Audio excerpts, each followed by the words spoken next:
Halo sahabat nonton, gimana kabar kamu? Semoga kalian sehat selalu ya. Kali ini teman nonton kamu membawain cerita dari drama yang berjudul The Divorce Insurance. Yuk daripada kelamaan kita mulai aja ceritanya. Drama ini dimulai dengan sebuah wedding expo di mana banyak pasangan yang datang untuk mempersiapkan pernikahan mereka. Nah, saat itu ada pasangan yang sudah muter selama 9,5 jam di wedding expo itu. Tapi si wanitanya merasa masih ada yang kurang untuk persiapan pernikahan mereka. Disitulah tiba-tiba muncul No Ki-jun yang mengatakan persiapan perceraian. Di sana, Ki-jun memperkenalkan produk asuransi perceraiannya, di mana kalau saja tiba-tiba para pasangan menghadapi perceraian yang tidak terduga. Dan kalau itu terjadi, mereka bisa menerima keadaan itu dan tetap melanjutkan hidup. Ki-jun juga mengatakan bahwa siapa saja bisa membeli asuransi ini selama tidak sedang berselingkuh. Para pasangan yang ada di sana tentu tidak terima dan marah sama Ki-jun. Tapi Ki-jun menjelaskan apakah kalian semua yang hadir di sini yakin tidak akan bercerai. Yang lucunya, malah layanan jasa penyanyi yang ada di sana malah berjanji untuk mendukung suasana. Kocak sih ini. Ki-jun juga menjelaskan bahwa biaya perceraian itu lebih mahal daripada biaya pernikahan dan juga lebih rumit daripada pernikahan. Di sana, Ki-jun berjanji untuk memberikan perlindungan sesuai kebutuhan kalian. Namun sayangnya, para pasangan yang ada di sana jadi marah dan melempar barang-barang ke timnya Ki-jun yang membuat mereka semua berlari kabur. Hahaha, ngakak banget dah. Saat sedang bersembunyi, Kang Handul berkata menjual asuransi perceraian di pameran pernikahan adalah tindakan yang salah. Dan mereka pun akhirnya bertengkar di sana. Anjoman berkata kan sudah kuperingatkan sebelumnya. Dari sini kita juga mengetahui bahwa Ki-jun bekerja sebagai aktuaris yang tugasnya mensimulasikan dan juga menghitung semua aspek yang bisa mempengaruhi klaim polis asuransi supaya tidak terjadi defisit. Selain itu, Anjoman bekerja sebagai surveyor resiko, yang tugasnya adalah memberikan opini atau pendapat ahli tentang kondisi fisik dan tingkat resiko objek pertanggungan yang akan diasuransikan. Saat sedang bertengkar, tiba-tiba ada seorang wanita yang menghampiri mereka untuk berbicara soal asuransi perceraian. Di sana wanita itu banyak bertanya, yang kemudian dijawab oleh Ki-jun, bahwa tujuan pernikahan dan perceraian adalah sama, yaitu untuk mencari kebahagiaan. Kita kemudian kembali ke 3 bulan yang lalu, di mana kita mengetahui bahwa timnya Ki-jun mau dibubarkan karena Ki-jun membuat produk inovatif. Ki-jun membela dirinya kalau dia adalah aktuaris terhebat dan tim pengembangan produk barunya akan bertahan. Nah, Daebok, bosnya Ki-jun berkata, semua produk yang dibuat Ki-jun merugi dan dihentikan. Jadi bagaimana cara Ki-jun bisa menyelamatkan timnya? Ki-jun berkata, pasti ada cara, dan dia tidak akan gagal lagi. Daebok berkata, udahlah, kita mati bareng aja kalau kayak gini. Ki-jun kemudian masuk ke ruangannya yang penuh dengan dokumen. Dan di sana, dia bertemu dengan dewa asuransi yang memberikannya ide untuk bisa menciptakan asuransi yang memastikan masa depan bahagia. Di sanalah Ki-jun mendapatkan ide untuk membuat asuransi perceraian. Dan ternyata, itu semua terjadi di dalam mimpi Ki-jun.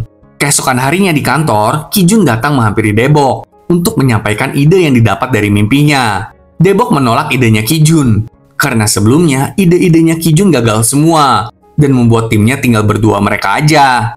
Kalau gagal lagi, maka mereka berdua akan dipecat. Ki-jun kemudian menjelaskan lebih detail, dan membuat Daebok jadi tergoda untuk mempercayai Ki-jun, dan akhirnya memberikan Ki-jun perintah untuk menjalankan rencananya. Keesokan harinya saat rapat, akhirnya Ki-jun memaparkan produk asuransi perceraian yang dia persiapkan. Semua alasan dia paparkan di depan semua orang yang hadir di sana. Ki-jun pada akhirnya meminta untuk dibentuk tim khusus untuk mendukung proyek baru ini. Ki-jun kemudian menghampiri Jeonman untuk bergabung dengannya. Di sini, kita juga mengetahui bahwa mereka berdua sudah pernah bercerai. Bahkan Ki-jun pernah sampai 3 kali bercerai. Jeonman bertanya, kenapa Ki-jun sampai 3 kali menikah? Yang dijawab Ki-jun karena dia tidak suka cinta satu malam. Aduh, kocak sih ini. Ki-jun juga berkata kalau dia akan mewujudkan ide ini. Kita juga melihat kehidupannya Handul di mana saat sedang berkemah, dia mengingat kembali masa lalunya saat bercerai dengan suaminya, di mana si suaminya itu mengambil semua barang yang ada di apartemen mereka dan meninggalkan apartemen yang kosong bagi Handul. Saat sedang makan, kita mengetahui kalau Jeonman ternyata adalah teman lamanya Ki-jun, dan sampai sekarang masih belum tahu kenapa Ki-jun bercerai. Jeonman bertanya, kenapa sih emangnya alasan Ki-jun bercerai sampai 3 kali? Ki-jun berkata, kalau dia jelaskan, maka Jeonman harus ikut dalam timnya, dan diiyakan oleh Jeonman. Di sana, Ki-jun menjelaskan alasan bercerai, yaitu karena perbedaan pandangan soal pernikahan, dunia, dan soal hidup dengan pasangannya. Makanya, mereka bercerai. Kijun juga balik bertanya ke Jonman kenapa dia bercerai. Jonman menjawab, karena istrinya itu seorang fanatik desain interior. Dan di rumah ada yang merusak pemandangannya, yaitu dirinya. Duh, sedih banget ya. Kembali ke tempat kemah, Handul kedatangan Jo Ayong. Dan di sana kita mengetahui bahwa Handul akan mulai bekerja di tempat kerjanya Ayong. Ayong memberikan ide untuk Handul menciptakan citra yang baru di tempat kerja barunya nanti sebagai segila senyum. Kita juga mengetahui kerjanya Handul itu sebagai penyeleksi resiko asuransi yang tugasnya adalah mengevaluasi resiko calon tertanggung untuk menentukan apakah permohonan asuransi dapat diterima. Saat sedang jalan pulang, di jalan Kijun bertemu dengan Handul yang sedang membuang kasurnya. Di sana terjadi kejadian yang tidak disengaja, di mana Handul yang kaget terjatuh, dan Kijun berusaha untuk menolongnya. Tapi sayangnya, yang terjadi malah bikin kehebohan, di mana mereka seperti pasangan yang sedang melakukan di jalan. Sampai-sampai orang di sekitar memvideokan mereka. Pada akhirnya, mereka pun dibawa ke kantor polisi untuk diminta keterangan. Di sana mereka saling beradu argumen tentang siapa yang salah. Tapi ketika polisi membahas soal asuransi, Kijun kaget karena Handul seperti mengetahui pasal-pasal yang ada di asuransi. Kijun pun memutuskan untuk tidak mempermasalahkan hal ini lebih lanjut dan memutuskan untuk meminta maaf dan berdamai. Kijun kemudian membawa Handul keluar dari sana dan menyarankan untuk jangan berubah pikiran. Dan Handul pun meminta mereka untuk tidak bertemu lagi. Keesokan harinya di kantor, informasi perekrutan anggota pun dipajang dan disebarkan ke seluruh kantor. Kijun pun kaget kalau ternyata banyak sekali orang yang melamar untuk menjadi anggota tim mereka.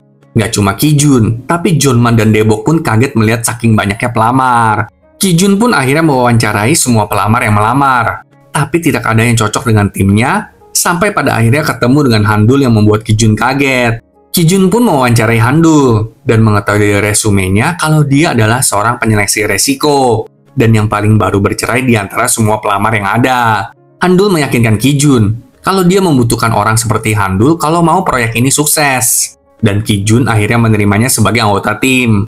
Tak lama kemudian, Debok datang menghampiri Kijun dengan membawa berita penting. Kalau timnya akan kedatangan anggota yang adalah seorang analis kuantitatif yang ditugaskan ke cabang di Singapura. Orang itu akan ikut sebagai direktur pelaksana senior pengguna metode statistik dan matematika, yang tugasnya adalah untuk memahami dan mengelola resiko, mengoptimalkan portfolio, dan membuat keputusan bisnis yang lebih baik. Diketahui juga bahwa putri CEO mereka mau bercerai, jadi proyek ini harus berhasil.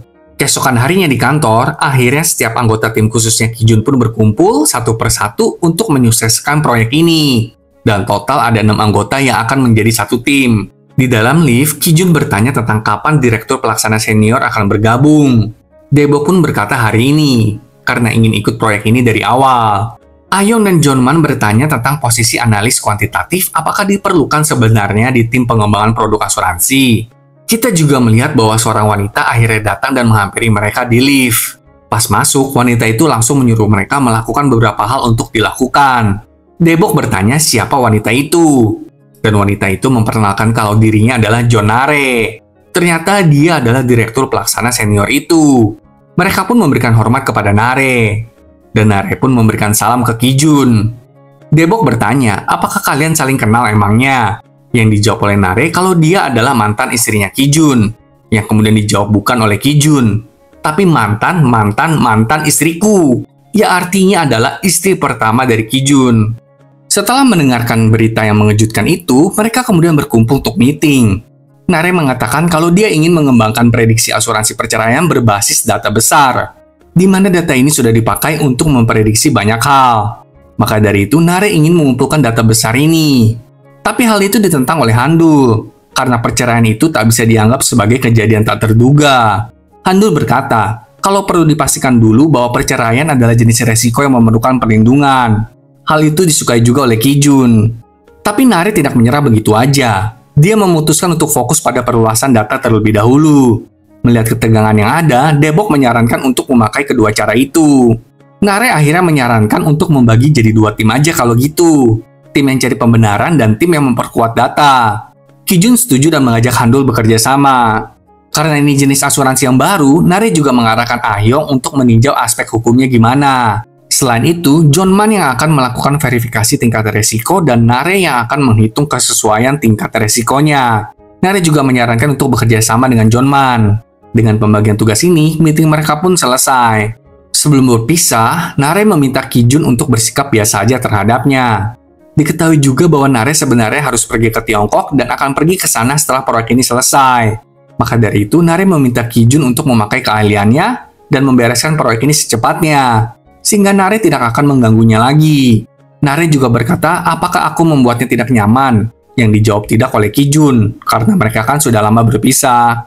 Di dalam lift, Daebok berkata kepada Kijun, kalau proyek ini adalah masalah hidup atau mati untuk tim kita. Jadi dia meminta Kijun untuk tidak membiarkan perasaan aneh menghalangi dan mengganggu Nare. Jonman juga menimpali kalau Kijun sudah dewasa, jadi dia pasti bisa. Kijun kemudian meminta Handul untuk menunggunya. Ayong nyeletuk kalau gajinya Kijun pasti gede, dan dia kaya. Yang kemudian diisengi oleh Jonman. Kalau uangnya hanya habis karena bayar alimentasi 3 kali. Hahaha, kocak sih ini ngisenginnya ya. Kijun kemudian hanya membalas dengan bilang ke Jonman untuk menunggu Nare di lobi. Yang membuat Jonman memiliki firasat buruk. Kayaknya ini pasangan bakal sering ribut nih bakalan ya. Dan benar aja, saat sedang menunggu di lobi, Jonman main game untuk naik level yang dilihat oleh Nare. Nare tampak kesal, maka dari itu dia mau lihat sejauh mana level kerjanya. Dan meminta Jonman untuk membawanya ke tempat terbaik untuk mengumpulkan data yang dijawab santai oleh Jonman. Saat sedang mau memarkir mobil, Kijun hampir diserobot oleh mobil yang lain. Yang ternyata itu adalah mantan suaminya Handul. Kejadian ini membuat Handul terdiam. Dan rebutan tempat parkir ini ditentukan oleh permainan sweet yang dimenangkan oleh Kijun. Saat makan, Handul berterima kasih kepada Kijun karena udah memenangkan game sweet tadi. Dan mengatakan kalau tadi itu mantan suaminya yang membuat Kijun kaget. Kijun berkata, untung kalau tadi menang, kalau tidak. Yang kemudian dibalas oleh Handul, aku akan membunuhmu. Hahaha. Kembali ke Nare dan Jonman. Nare ternyata dibawa ke tempat PC game super premium, di mana tempat itu selain punya komputer yang mahal, tapi juga disediakan banyak fasilitas menunjang, seperti kopi, mie instan, dan alat pijit. Hal ini ternyata dipuji oleh Nare, yang membuat Jonman lega deh. Setelah selesai makan, Handul bertanya, jadi mereka mau menyamperi siapa untuk urusan pekerjaan mereka. Tapi malah dijawab minum kopi dulu deh sama Kijun. Ya ampun, dalam hati Handul pasti bertanya-tanya, ini kapan kerjanya ya? Tapi Kijun berkata, kalau minum kopinya sambil kerja kok. Akhirnya mereka pergi ke sebuah kuil, dan di sana ketemu dengan seorang biksuni. Handul beranggapan kalau Kijun berteman dengan biksuni ini. Tapi yang ternyata adalah istri keduanya Kijun. Jreng. Kaget lah ya si Handul. Si biksuni kemudian bertanya alasan kenapa mereka menemuinya. Kijun berkata kalau dia adalah orang yang paling bijaksana yang pernah dia temui. Lebih daripada seorang profesor psikolog. Dan meminta Handul untuk bertanya. Handul berkata kalau gitu lu pergi dulu deh. Biar si biksuni enak jawabnya. Yang kemudian diiyakan oleh Kijun. Handul kemudian berkata kalau timnya sedang membuat produk asuransi baru yaitu produk asuransi perceraian. Si biksuni kemudian bercerita kalau dia dari kecil memiliki pemandangan tentang hidup yang berbeda, dan Kijun tahu akan hal itu. Maka dari itu, Kijun menyarankan untuk menjalani kehidupan yang diinginkan dan berbahagia. Ya jadinya kayak sekarang gini deh. Biksuni itu kemudian menjawab pertanyaan Handul. Kalau kalian mungkin akan menghadapi kritik yang keras dengan produk asuransi yang baru itu. Tapi hal baiknya adalah, jika orang mau ambil resiko dikritik untuk hidup sesuai dengan jati diri, maka membantu mereka akan menjadi lebih berarti. Walaupun akan kena kritik nantinya. Saat akan pulang, si biksuni berkata kalau akan ada hujan meteor yang terjadi dalam 100 tahun malam ini. Dan menyarankan mereka untuk bermalam malam ini dan diiyakan oleh Handul dan Kijun. Kijun juga berkata kalau tempat ini adalah tempat pertama yang selalu dia kunjungi sebelum memulai proyeknya. Dan istri keduanya ini sudah sebagai mentor aja. Di tempat lain, Jonman bertanya ke Nare kapan terakhir kali ke Korea. Nare berkata kalau dia pergi setelah bercerai, jadi udah cukup lama. Nare juga bertanya kalau Jonman berteman dengan Kijun. Jonman berkata kalau mereka teman SD, dan Jonman adalah teman pertama Kijun yang ditemui Nare. Karena mereka itu menikah hanya dalam 3 bulan, dan kemudian bercerai. Mereka ternyata sudah menikah, tapi belum mendaftarkan pernikahan mereka. Nare kemudian bertanya, apakah Jonman juga bercerai? Alasannya apa? Yang hanya dijawab ceritanya panjang oleh Jonman. Nare juga berkata, kalau alasannya bercerai adalah karena kata-kata. Kata-kata itu adalah hal yang menakutkan. Itu bisa melukai orang dan bahkan membunuh orang. Jonman menambahi kalau kata-kata juga bisa memberikan kenyamanan. Di tempat lain, Kijun dan Handul akhirnya akan melihat hujan meteor. Dan Kijun mengajak Handul untuk naik ke atap mobilnya untuk melihat itu. dan mengulurkan tangannya untuk membantu Handul yang membuat Handul terkesima. Sedangkan Nare dan Jonman juga sedang melihat bintang yang terang. Nare nggak tahu di mana letak bintang itu yang kemudian dibantu oleh Jonman dengan mengarahkan tangannya. Nah loh, yang ini juga deg-deg ser deh ya. Percikan-percikan udah pada dimulai deh ini. Keesokan harinya Handul dan Nare pergi ke toko rajut. Di sana mereka mengobrol dan Nare berkata kalau dia bisa merajut ulang kehidupan yang baru, dia akan tetap milih Kijun lagi. Handul kemudian bertanya, apakah kalau Nare masih menyukai Kijun? Dan dijawab masih oleh Nare, walaupun dia tahu kalau hal itu tidak mungkin terjadi. Tapi perasaannya terhadap Kijun terus meningkat. Handul merasa menarik, karena kebanyakan pasangan yang bercerai itu pasti punya kenangan yang buruk. Di kantor, persiapan dokumen-dokumen untuk produk baru mereka sudah hampir siap, dan tinggal dipresentasikan saja di rapat eksekutif. Tapi Nare menyarankan untuk punya jaminan keamanan agar proyek ini nggak gagal. Mereka yakin kalau timnya akan ditanyai oleh seluruh departemen dalam prosesnya. Jonman menambahkan masalah utamanya adalah bagaimana cara menurunkan angka perceraian. Kijun kemudian memberikan beberapa ide layanan yang bagus seperti dibeli hari libur nasional gratis, paket liburan, konseling pasangan, dan konsultasi pendidikan anak. Karena banyak pasangan yang bercerai karena anak juga. Kijun menambahkan kalau cara mencegah perceraian itu sebenarnya banyak, tapi tidak banyak pasangan yang tahu. Nare menyimpulkan untuk memasukkan solusi khusus sebagai layanan polis asuransinya. Tapi masih ada masalah lain, yaitu bagaimana cara menemukan penipu dan pengincar harta. Karena mereka bisa saja menikah palsu karena mengincar asuransi. Nare menyimpulkan untuk mengurus semua masalah sebelum peluncuran produk baru dengan memakai segala cara sebagai jaminan agar produk ini disetujui. Rapat pun akhirnya selesai. Keesokan harinya, Debok mempresentasikan produk baru mereka di rapat eksekutif. Dan member tim yang lain menunggu dengan tegang akan hasilnya gimana. Diterima apa ditolak. Setelah selesai mempresentasikan, Debok berkata kalau secara teknis disetujui. Tapi ada syaratnya. Kalau itu harus diuji cobakan dulu selama 6 bulan. Dan kalau syaratnya terpenuhi, maka akan diperbaiki sebelum diluncurkan secara resmi. Nare kemudian datang dan mengatakan syaratnya adalah harus terjual sebanyak 30 polis dalam 3 hari. Lalu dalam 6 bulan, angka perceraian harus 0%. Hal ini membuat para tim menjadi lesu. Debok mengatakan kalau para petinggi ingin menguji kelayakan tindakan pencegahan perceraian terlebih dahulu. Jonman menambahkan kalau 0% itu hanya alasan aja. Mereka hanya tidak menyetujuinya. Handul juga berkata, menjual 30 polis dalam 3 hari juga hal yang tidak mudah. Debok bertanya ke Kijun gimana? Lu bisa nggak? Tapi Kijun tetap optimis dan berkata kalau kita bisa. Yang kemudian diokekan oleh Nare. Nare kemudian pergi ke kantor pelaksana senior dan di sana sepertinya para eksekutif optimis juga sebenarnya. Karena ini akan menjadi yang pertama kalinya asuransi perceraian ada. Di tempat lain, Kijun berpikir keras di mana tempat yang bisa digunakan untuk menaikkan angka kontrak tapi menurunkan angka cerai. Dan akhirnya, Kijun menemukan tempat itu. Tempat itu bisa dijadikan solusi untuk masalah ini.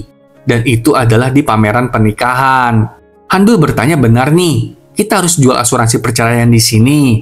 Kenapa harus di pameran pernikahan? Kijun menjawab bahwa semua orang merasa cemas sebelum menikah saat menyiapkan pernikahan. Dan Kijun mengincar hal itu. Dan akhirnya, mereka pun memberanikan diri untuk masuk. Kita melihat seperti di awal episode 1, kalau mereka mencoba memasarkan di sana, dan dilempari sama para pengunjung yang ada. Tapi pada akhirnya, ada yang menanyakan lebih jauh soal asuransi perceraian itu. Wanita itu bertanya kalau persiapan pernikahan dan perceraian itu saling berkaitan kan? Kedengarannya seolah-olah kalau pernikahan itu pada akhirnya jadi tak bahagia kata wanita itu. Tapi Kijun menjelaskan kalau pernikahan dan perceraian itu sama. Tujuannya adalah untuk mencapai kebahagiaan. Dan akhirnya, wanita itu mau mendaftar untuk ikut asuransi perceraian yang membuat seluruh tim menjadi semangat. Tak lama kemudian, ada lagi orang lain yang mau berkonsultasi. Seorang ibu yang mau mengambil asuransi perceraian untuk anak wanitanya. Dan ada juga seorang ibu yang mau mengambil asuransi untuk anak prianya. Tapi ternyata mereka adalah besanan dong. Wah, kocak-kocak sih ini. Keesokan paginya, kita melihat Handul yang mengalami mimpi buruk. Awalnya dia terbang dengan balon rajutan merah buatannya, tapi rajutan itu terlepas yang membuat Handul terjatuh. Di kamar lainnya, alarm kencang pun berbunyi. Itu adalah kamar Kijun, dan dia bangun dengan terkejut karena Jonman tidur di ranjang yang sama dengannya. Ternyata, tim tersebut sedang menginap di rumah Kijun saat sedang menyusun tindakan pencegahan untuk mengurangi angka perceraian. Handul beserta Ayong pun mendatangi kamar Kijun karena alarm kencang milik Kijun. Kijun harus mematikan alarm tersebut dengan cara menjawab pertanyaan yang tertera di alarm itu sampai jawabannya benar. Barulah alarm itu berhenti berbunyi. Setelah urusan pagi yang heboh itu selesai, mereka berempat pun kembali ke kantor. Mereka semua berhadapan dengan Nare dan memberikan 30 klien yang mau bergabung dengan polis asuransi perceraian. Namun, ke-30 kontrak itu ditunda oleh Handul. Tentu saja, Handul diminta penjelasan. Kilas balik memperlihatkan besanan yang kemarin itu hendak mengambil polis bersama. Awalnya mereka kaget karena masing-masing dari mereka kok mengambil polis asuransi perceraian. Tapi akhirnya mereka berdua setuju untuk mengambil polis tersebut. Tapi baru aja John menanyakan satu pertanyaan sebagai ketentuan, kedua besan itu tidak terlihat sepakat. Masalah lain pun tiba-tiba datang. Semua pasangan di pameran pernikahan tersebut mendatangi tim Kijun untuk mengambil asuransi perceraian. Tapi para pasangan itu jadi bertengkar satu sama lainnya. Karena yang satu menginginkan beli polis asuransi sementara pasangan yang lain merasa tersinggung. Dari sinilah Handul mengemukakan bahwa mereka perlu menyeleksi kandidat berdasarkan siapa yang kecil kemungkinannya untuk bercerai. Sehingga tingkat perceraiannya adalah 0. Soalnya, kalau semuanya berniat bercerai kan rugi dong perusahaan asuransi ini. Maka karena itulah Handul menunda seluruh polis tersebut. Mendengar itu, Kijun langsung menghentikan kehebohan pertengkaran para calon pengantin dengan mengatakan, "Kenapa kalian kok bertengkar? Memangnya kalian menikah untuk bercerai? Kan bukan dong. Kalau kalian memang berniat untuk menikah, ikutilah proses penilaian kami. Tim kami akan menilai apakah kalian layak untuk menikah atau tidak." Mendengar itu, seluruh calon pengantin di sana menjadi semakin tersinggung dan langsung melempari Kijun dengan boneka souvenir pameran pernikahan. Kembali ke rapat, mendengar penjelasan Handul, Debok langsung memarahinya. Tapi Nare menyela ocehan Debok dengan mengatakan kalau Handul ada benarnya.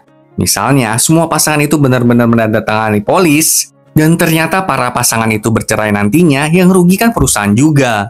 Tapi Nare bertanya, terus apa dong rencana kalian untuk meningkatkan angka kontrak dan profit? Handul menjawab, kita harus hitung tingkat resiko perceraiannya melalui pemeriksaan sebelum para pasangan mendaftar. Kijun menambahkan, kalau para pasangan akan diwawancarai menggunakan AI untuk analisis tahap awal. Setelah para pasangan itu lolos seleksi tahap awal, barulah para pasangan akan diwawancara dengan tim Kijun. Setelah rapat itu, Ayong mendatangi Handul dan memuji keterampilan kerjanya. Mereka juga membahas tentang acara menginap kemarin malam. Ternyata malam itu Ayong ingin menginap di rumah Handul. Tetapi karena rumah Handul kosong, Kijun menawarkan rumahnya agar mereka semua bisa menginap. Hal ini tentu membuat Handul terpesona oleh Kijun. Kesemsem lah si Handul ini.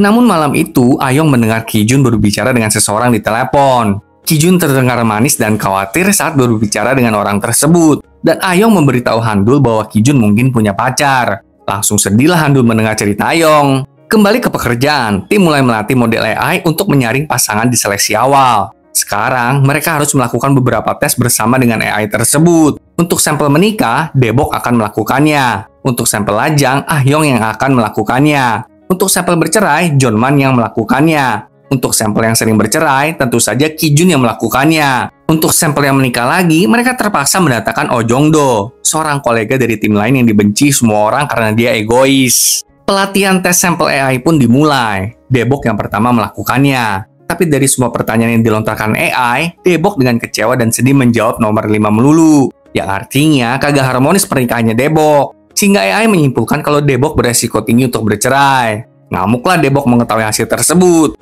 Kenyataan memang kejam ya Pak Debok. Sementara saat giliran Kijun yang menjalani tes itu, dia ditanya mengapa dirinya bercerai berkali-kali. Karena pertanyaan itu, Kijun jadi ingat masa lalu. Di mana suatu hari Kijun berbicara dengan Jinju yang adalah saudara perempuannya. Jinju tiba-tiba mengatakan kalau dia ingin bercerai karena ia tidak bahagia. Mendengar itu, Kijun mengklaim kalau banyak pasangan yang gak bahagia kok di dunia ini. Kijun menuduh Jinju berharap terlalu banyak kepada pasangannya. Maka karena itu Jinju jadi gak bahagia. Kijun menambahkan, di pernikahan butuh lebih banyak usaha daripada sekedar cinta. Ada banyak alasan untuk tetap bersama. Cinta gak selalu ada dalam pernikahan. Dan Jinju harus berusaha lebih keras untuk membuat pernikahannya berhasil. Jinju mengklaim kalau dia sudah berusaha dan tetap aja buntu. Tapi karena ocehan Kijun itu, Jinju merasa sakit hati dan frustasi. Kemudian Jinju pun pergi meninggalkan rajutan hijau yang sedang ia buat. Keesokan harinya, CEO perusahaan bertemu dengan Nare di lift dan menyatakan kalau dirinya tidak yakin para pasangan akan datang untuk penilaian. Tapi Nare tidak banyak berkomentar. Untungnya, semua pasangan yang kemarin itu benar-benar datang untuk penilaian kelayakan menikah. Dalam seleksi awal dengan AI, kita melihat beberapa pasangan memiliki jawaban yang sama. Beberapa pasangan bertengkar karena jawaban mereka berbeda. Dan ada aja pasangan yang malahan bercumbu di ruangan itu. Bahkan kedua besanan kemarin itu pun muncul di sana. Kedua besan itu bahkan telah meluruskan kesepakatan bersama di antara mereka. Mereka juga mengatakan kalau seharusnya sebelum menikah tuh semuanya diomongin, biar nggak ada masalah di depannya. Akhirnya mereka berdua mengambil polis asuransi perceraian tersebut. Kedua besan itu bahkan mengundang Ki Jun ke pesta pernikahan anak-anak mereka. Di tempat lain, CEO dan Nare membahas cara meluncurkan produk asuransi perceraian ini. Sebagai usaha CEO dan Nare aja, tanpa mengungkapkan keterlibatan tim Ki Jun. Sementara itu, tim berbagi kabar baik dengan Daebok, di mana mereka telah berhasil mengasuransikan 30 pasangan yang memenuhi syarat. Dengan sangat bahagia, Daebok berlari menghampiri Nare untuk menginfokan kesuksesan mereka ini. Malam itu, Ki Jun dan Handul berpapasan saat sedang membuang sampah. Mereka pun mulai berbicara bersama. Ki Jun mulai mengungkapkan kekhawatirannya di mana dia mungkin telah merusak segalanya dengan menanamkan gagasan perceraian di antara pasangan yang sangat bahagia. Handul meyakinkannya dengan berkata, kalau asuransi perceraian ini ibarat payung. Kita nggak bisa apa-apa soal hujan, sekeras apapun kita berusaha. Mendengar perkataan Handul, Ki Jun jadi teringat pada saudara perempuannya. Dan sepertinya Ki Jun bisa memahami Jinju sekarang. Keesokan harinya, Ki Jun mengajak Handul ke pesta pernikahan kedua besan yang kemarin itu. Dengan alasan agar mereka bisa memastikan pernikahan anak-anak kedua besan itu berjalan lancar. Tapi konyolnya, pasangan itu kawin lari dong. Pembawa acara menayangkan video dari pasangan tersebut yang mengatakan kalau mereka nggak suka diadakan acara pernikahan besar-besaran seperti ini. Apalagi mereka tahu kalau ibu dan ibu mertua mereka membeli asuransi perceraian. Pasangan itu pun berjanji untuk hidup bahagia sehingga mereka nggak perlu mengklaim asuransi perceraian itu. Acara kemudian tetap dilanjutkan dengan para besan yang canggung maju ke altar pernikahan. Mereka melangsungkan pernikahan atas nama anak-anak mereka, berjanji untuk hidup bersama dengan rukun. Mendengar itu, seluruh tamu pun terheran-heran. Tapi Ki Jun mulai bertepuk tangan, sehingga semua orang ikut bertepuk tangan. Bahkan mereka semua memberikan standing applause untuk para besan itu. Saat Ki Jun dan Handul hendak pulang, para besan mendatangi mereka untuk berterima kasih karena telah datang ke pernikahan anak mereka. Kedua besan itu bahkan meminjamkan limo sewaan kepada Ki Jun karena mobil itu kosong. Awalnya Ki Jun dan Handul menolaknya. Tapi karena kedua besan memaksa, maka mereka berdua langsung menaiki limo tersebut. Dalam perjalanan, mobil limo itu membuat kemacetan karena terjebak di jalanan yang kecil. Tapi pada saat yang sama, Handul mendapatkan telepon dari Nare yang memberitahu mereka kalau ada 5 kontrak yang ditolak. Sehingga Nare meminta Ki Jun menyiapkan rencana bisnis. Ki Jun berkata kalau dia akan menyiapkan rencana bisnis nanti, dan menutup telepon dari Nare itu. Karena melihat jalanan macet, maka Ki Jun mengajak Handul untuk keluar dari mobil limo itu. Ki Jun menggandengnya dan menyuruh Handul untuk tersenyum aja. Para pengemudi mobil-mobil yang berada di sekitar mobil limo awalnya marah karena mobil limo itu membuat kemacetan. Tapi Ki Jun dan Handul dengan santai melewati mobil itu satu persatu. Akhirnya, para pengemudi itu memberikan selamat kepada Ki Jun dan Handul. Mereka berpikir kalau Ki Jun dan Handul sedang melangsungkan pernikahan kali ya. Setelah selesai melewati drama tersebut, Ki Jun pergi begitu aja meninggalkan Handul sendirian. Ki Jun mendatangi sebuah museum, dan ternyata Eun Hyung yang adalah suami Jinju bekerja di sana. Ki Jun langsung meminta Eun Hyung untuk mengambil polis asuransi perceraiannya. Sedangkan Handul yang tadi ditinggal sendirian gitu aja sama si Ki Jun, nggak sengaja bertemu dengan seorang kenalan lama yang bernama Jong Sin. Mereka pun pergi makan bersama. Dari percakapan mereka, sepertinya Jong Sin adalah atasan Handul dulunya. Jong Sin berkata kalau dia baru tahu Handul sudah bercerai. Mendengar itu, Handul menegaskan kalau bercerai adalah hal terbaik yang dia lakukan. Jong Sin juga jadi tahu kalau Handul sekarang bekerja untuk perusahaan asuransi dan sedang mengembangkan satu produk asuransi baru, yaitu asuransi perceraian. Jong Sin memberikan dukungannya untuk Handul. Kembali ke Ki Jun dan Eun Hyung, mereka berdua jadi mengobrol bersama. Ki Jun menawarkan agar Eun Hyung membeli asuransi perceraiannya. Gak hanya itu, Ki Jun bahkan menegur Eun Hyung karena penampilannya seperti tidak menjaga dirinya sendiri dan terlihat sangat menyedihkan. Ki Jun juga menyalahkan Eun Hyung karena tidak berusaha sewaktu Eun Hyung masih menikah dengan Jinju. Karena jika Eun Hyung berusaha keras, maka Jinju tidak akan meninggalkannya. Nah, dari percakapan keduanya menunjukkan bahwa Jinju mengakhiri hidupnya setelah menjalani hubungan yang tidak dia inginkan dengan Unyong. Apalagi Jinju juga tidak mendapat dukungan dari Kijun. Saat dulu itu, Kijun begitu membela Unyong dan tidak menghiraukan jeritan hati kakaknya sendiri. Karena itu, sekarang Kijun memohon kepada Unyong agar Unyong menjalani hidupnya dengan baik. Kijun menyuruh Unyong mencari pasangan, menikah dan bercerai jika udah nggak cocok. Jangan hidup menderita dan merasa bersalah melulu. Kijun gak kepengen kehilangan Unyong juga. Di tempat lain, Nare masuk ke sebuah tempat ronde koin untuk mencuci boneka beruangnya. Saat Nare sudah memulai proses pencucian bonekanya, Jonman yang berada di sana langsung meneriakinya. Karena ternyata bantal dan boneka seharusnya tidak boleh dicuci di mesin cuci tersebut. Jadinya boneka beruang milik Nare pun hancur seketika itu juga. Melihat mesin cuci itu penuh dengan bulu-bulu dari boneka beruang, Nare meminta tolong kepada Jonman untuk membantunya membereskan masalah ini. Awalnya Jonman nggak mau, tapi akhirnya dia membantu Nare untuk membersihkan seluruhnya. Setelah selesai, Nare bingung kenapa Jonman kok bawa panci ke tempat laundry. Jonman lalu mengajak Nare ke restoran langganannya. Jadi panci itu adalah panci yang biasanya Jonman ambil dari restoran langganannya itu. Intinya Jonman adalah orang yang sangat tidak suka menggunakan plastik. Maka karena itu, dia selalu menggunakan panci untuk take away. Nare juga ternyata memiliki pikiran yang serupa. Saat keduanya merasa semakin dekat, mereka menyaksikan insiden kekerasan dalam rumah tangga yang dilakukan oleh suami pemilik restoran kepada istrinya. Nare segera mengobati jari istri pemilik restoran itu. Istri pemilik restoran juga mengatakan dirinya lelah dengan sikap suaminya itu. Mendengar itu, Jonman dengan tenang menawarkan asuransi perceraian kepada sang istri. Jonman menjelaskan dia tidak menyarankan untuk bercerai, tapi asuransi ini menawarkan layanan konseling. Jonman menyarankan agar suami istri itu mencari bantuan konseling. Namun kalau masih tidak berubah juga, mungkin si istri bisa memikirkan untuk bercerai. Nare juga menegaskan, meskipun umur si istri sudah 60 tahun, tapi dia tetap berhak untuk bahagia. Sore itu, Handul bersiap untuk pergi, tapi di tengah jalan dia kembali bertemu dengan Kijun yang habis berlari sampai ngos-ngosan. Kijun bahkan terjatuh lemas di depan Handul. Melihat itu, Handul pun membantu Kijun dengan memberikannya sebotol air. Handul bertanya, kamu memang habis lari dari mana? Kijun menjawab, kalau tadi dia ke museum. Sebelum Handul pergi, Kijun menarik rok Handul dan mengajaknya untuk minum kopi bersama.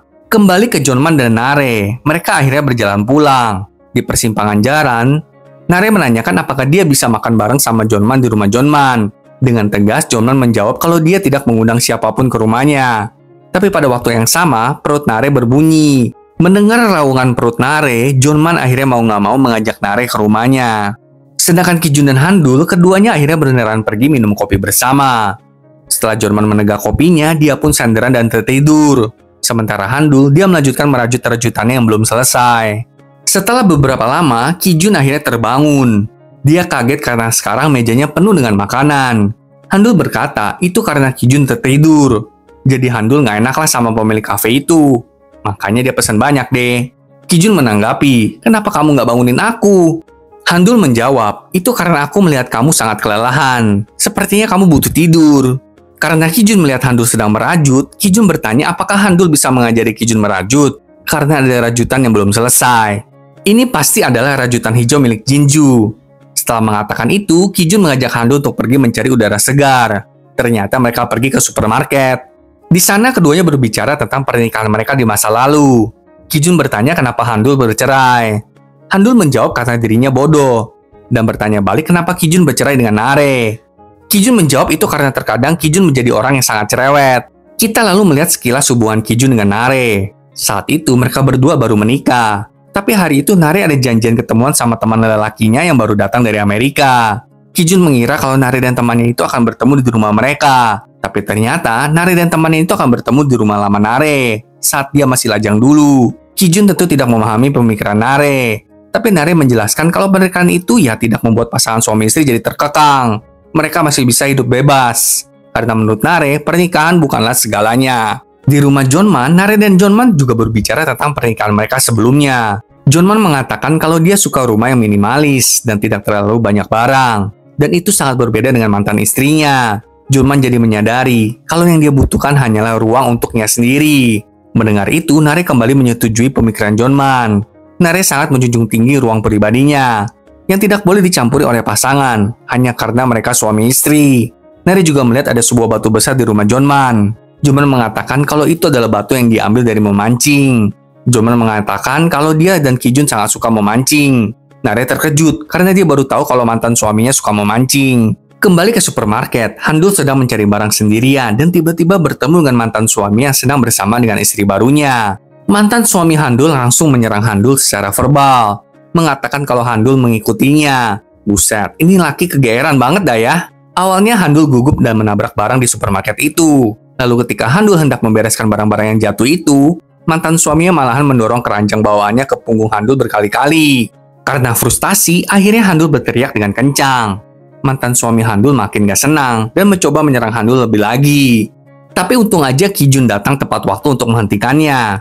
Kijun segera memasang badan di depan Handul, dan meskipun mantan Handul mencoba untuk mendorong keranjang belanjaannya, Kijun menahannya. Karena itulah mantan suami Handul pun pergi dari sana. Setelah itu, Kijun segera membantu Handul membereskan barang-barang yang terjatuh sebelumnya. Saat berjalan pulang, Kijun menyuruh Handul untuk marah lebih sering. Handul kemudian berterima kasih kepadanya karena telah membelanya tadi. Malam itu di kantor, seorang pria diam-diam login ke komputer seseorang di tim asuransi perceraian dan memeriksa sesuatu di sana. Keesokan paginya, Nare meminta tim asuransi perceraian menemukan cara untuk mencegah pemegang polis asuransi perceraian tidak bercerai dalam waktu 6 bulan setelah mengambil polis. Kijun berkata caranya adalah dengan memilih kasus manajemen khusus. Jadi tim akan memilih pemegang polis yang beresiko tinggi untuk bercerai dan memantau pasangan tersebut baik-baik. Nare kembali bertanya, terus dari mana kita tahu pasangan yang beresiko tinggi untuk bercerai? Kijun dan Handul ternyata sudah membuat daftar partner seperti astrolog, fisiognomi, dan psikolog untuk membahas masalah tersebut dan menemukan berbagai cara untuk mengidentifikasi pasangan yang beresiko bercerai dan mencegah mereka bercerai. Setelah rapat selesai, para anggota tim pergi untuk menemui partner-partner tersebut. Handul dan Kijun pergi menemui seorang fisiognomi. Fisiognomi adalah ilmu untuk membaca karakter seseorang dari wajahnya. Jadi Kijun dan Handul membawa foto para pasangan yang telah mengambil polis, lalu menanyakan kepada ahli fisiognomi, pasangan mana aja yang kira-kira beresiko tinggi untuk bercerai. Master fisiognomi pun menjawab pertanyaan mereka. Kijun juga menanyakan apakah ada cara khusus membaca wajah seseorang. Tapi karena si Master kagak punya kertas saat itu, Kijun menawarkan mukanya untuk digambar.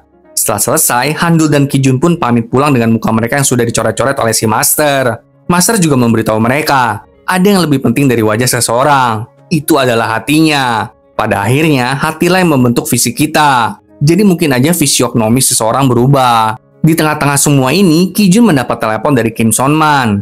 Dia adalah manajer di divisi asuransi FSS. Mereka menemukan kalau Kijun dan timnya sudah melakukan pelanggaran peraturan asuransi selama proses pengembangan produk. Dan Kijun diminta datang ke FSS sekarang juga.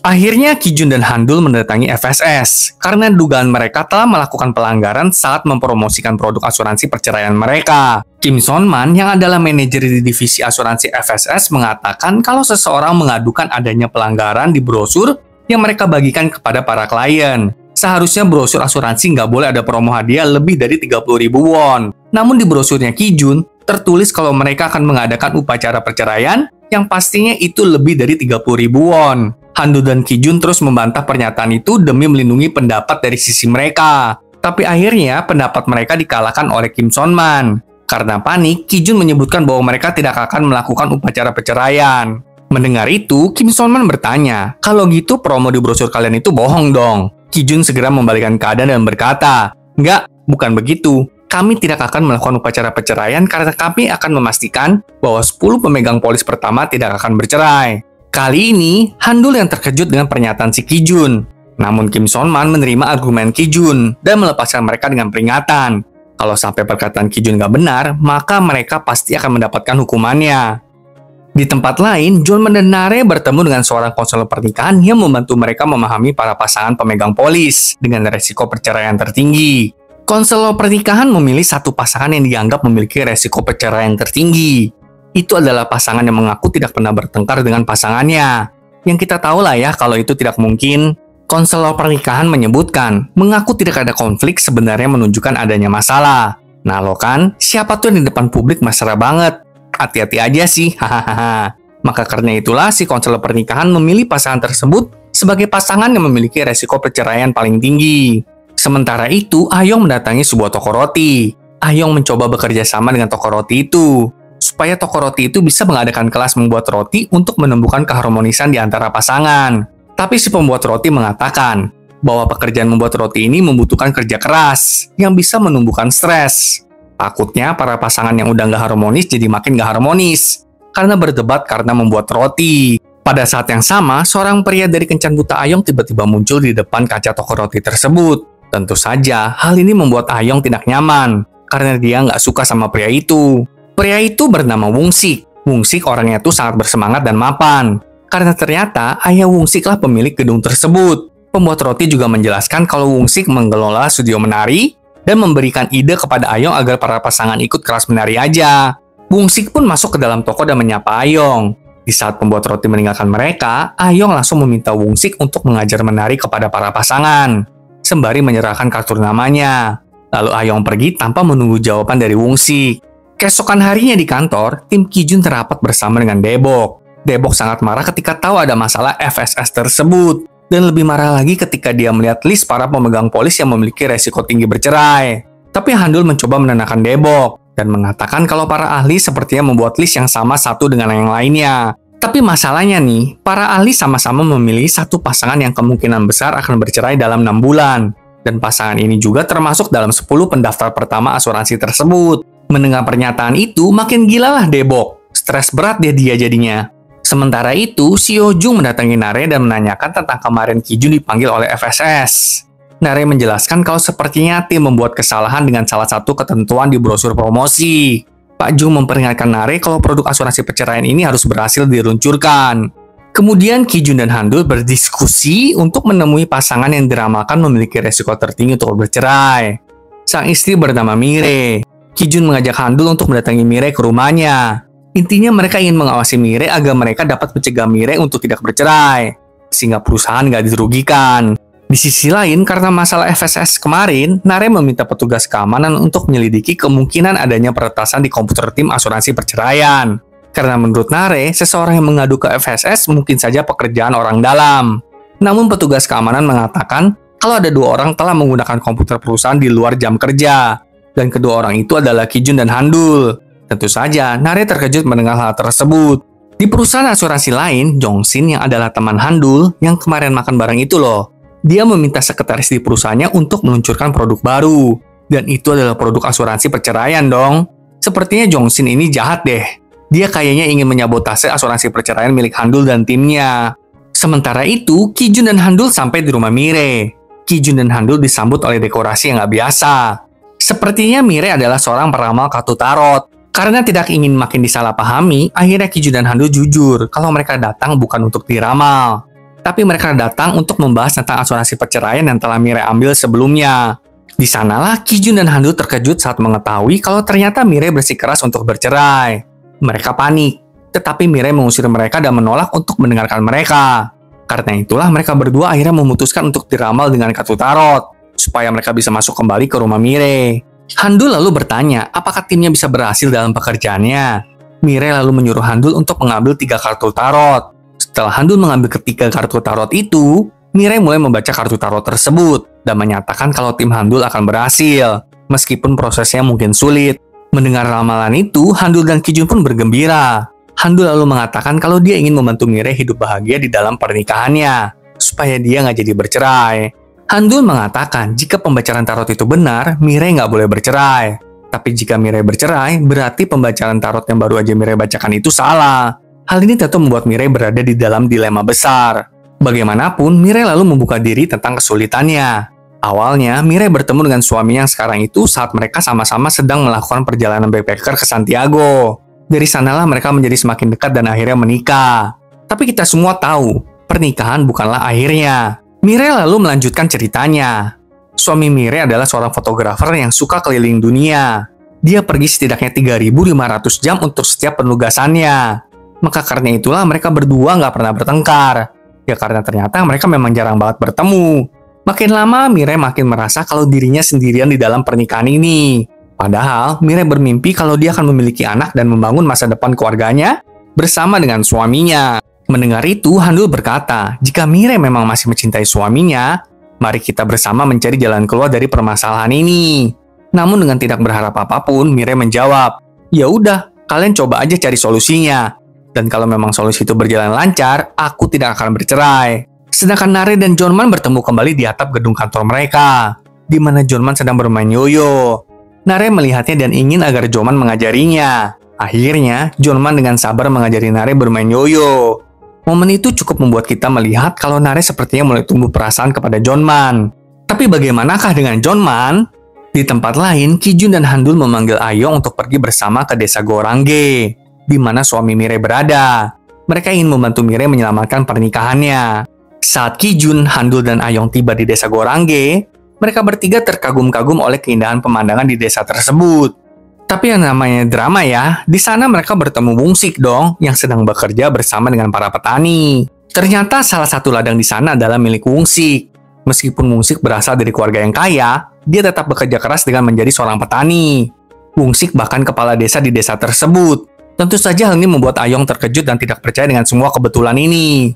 Karena mendengar kalau Wungsik dan Ayong ternyata adalah kenalan, Kijun segera menghampiri Wungsik dan meminta pertolongannya. Secara Wungsik kan kepala desa di sana. Dengan segera, Wungsik memperlihatkan CCTV yang ada di sekitaran desa tersebut.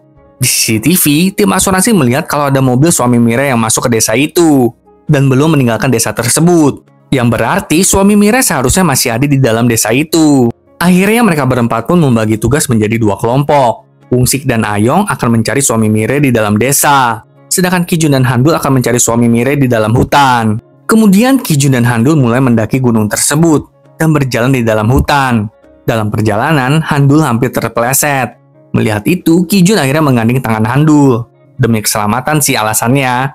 Akhirnya mereka sampai ke area tempat orang-orang berkemah dan melihat mobil suami Mire. Tapi dengan segera, mereka berdua tahu kalau itu adalah mobil orang lain, bukan mobil suami Mire. Karena itulah mereka berdua kembali mendaki dan terus mencari ke dalam hutan. Ketika hampir gelap, mereka hendak turun gunung. Tapi mereka tersesat dong. Nggak hanya itu, hujan pun turun. Namun dengan sigap, Kijun membuka blazernya dan memayungi Handul. Makin melelehlah Handul sama pelakuannya Kijun. Saat malam tiba, mereka berdua pun semakin tersesat dan tidak bisa menemukan jalan kembali. Ponsel mereka juga sudah kehabisan baterai. Dan pada saat itulah mereka terkejut karena melihat seekor harimau menghadang mereka di hutan.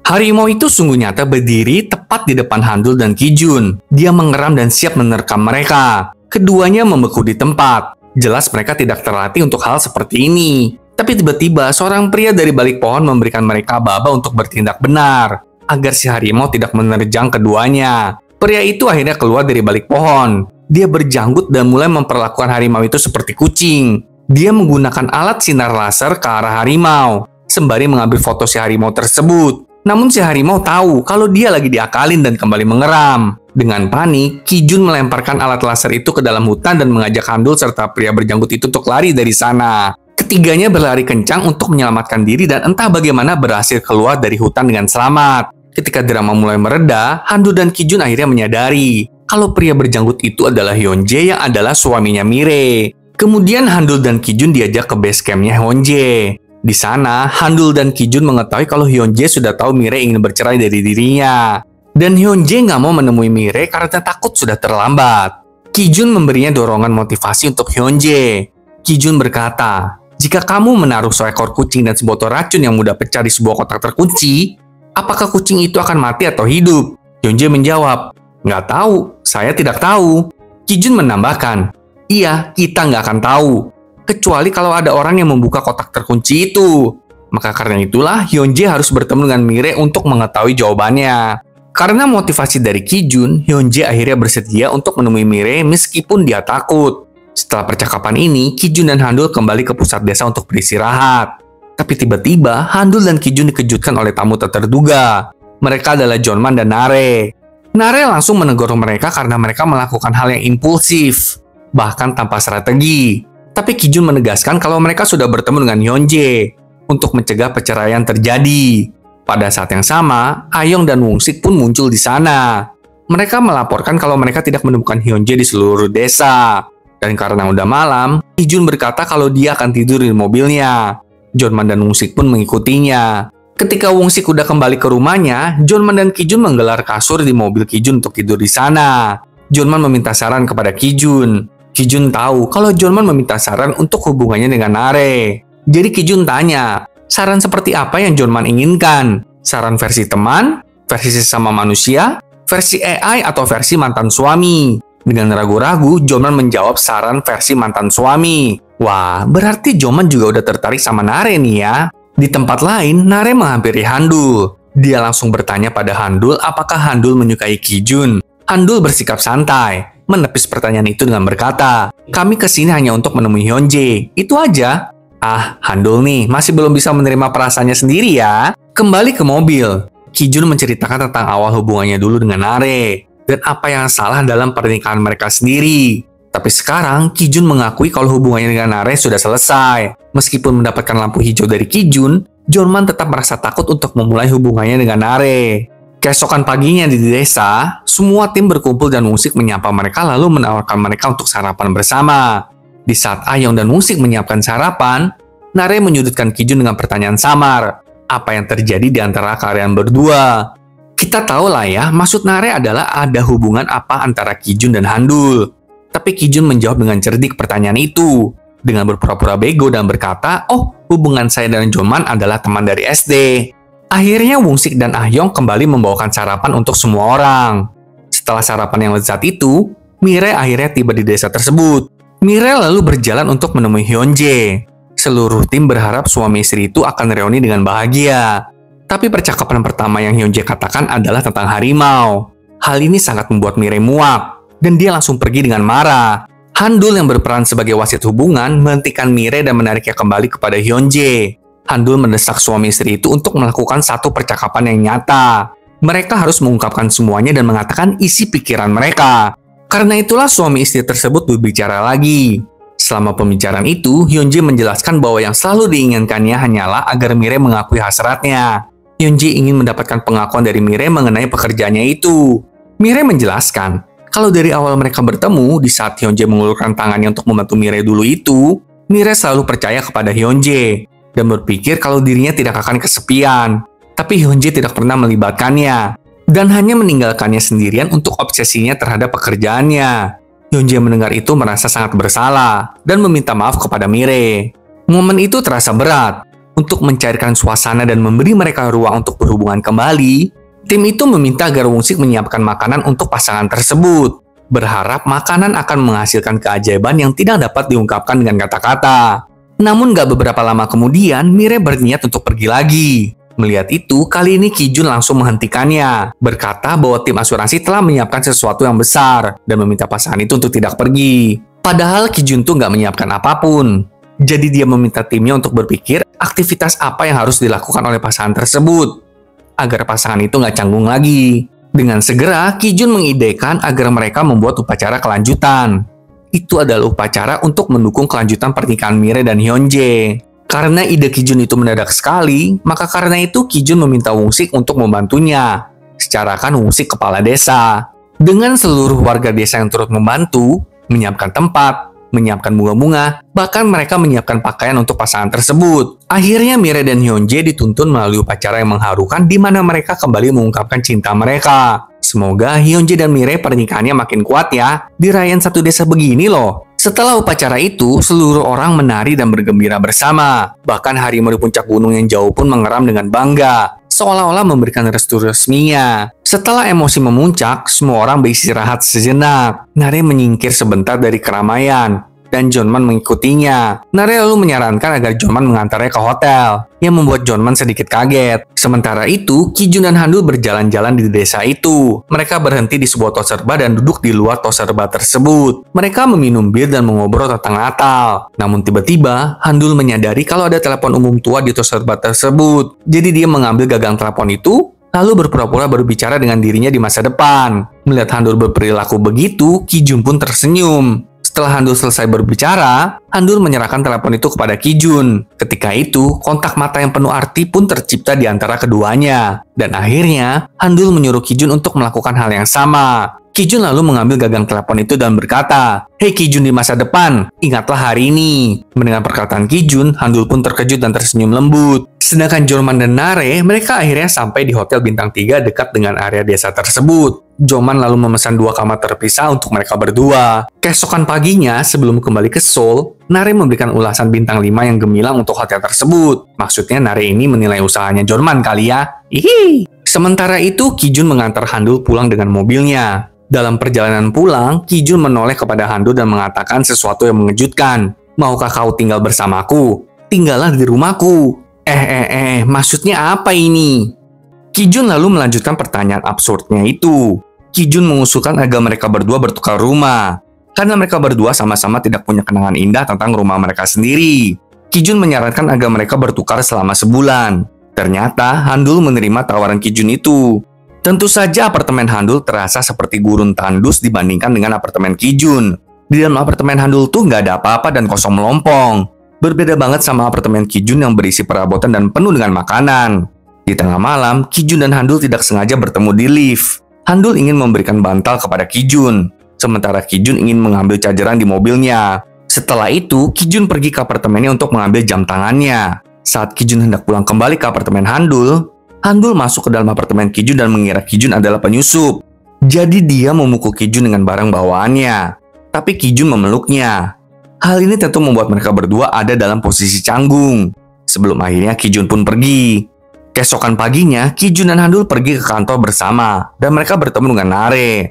Nare terkejut melihat mereka berdua pergi ke kantor bersama, dan langsung bertanya, apakah ada sesuatu yang terjadi di antara kalian? Namun, baik Handul maupun Kijun tidak memberikan jawaban apapun, dan mohon diri untuk naik ke kantor duluan. Nare kemudian ngedumel tentang apa yang dilihatnya, dan bertanya pendapat Joman tentang Kijun dan Handul. Joman menjawab kalau bisa aja Handul menumpang mobil Kijun. Saat mereka hendak menaiki lift, orang-orang banyak mulai bermunculan. Sehingga Joman dan Nare mendapati diri mereka terhimpit oleh banyaknya orang di dalam lift itu. Tangan mereka juga sempat bersentuhan, dan membuat keduanya merasa tegang. Gak sampai di sana, orang-orang mulai bertambah lagi di dalam lift itu. Joman langsung mengambil sikap. Dia berdiri di depan Nare, seolah-olah dia menjaga Nare dari gerombolan orang banyak itu.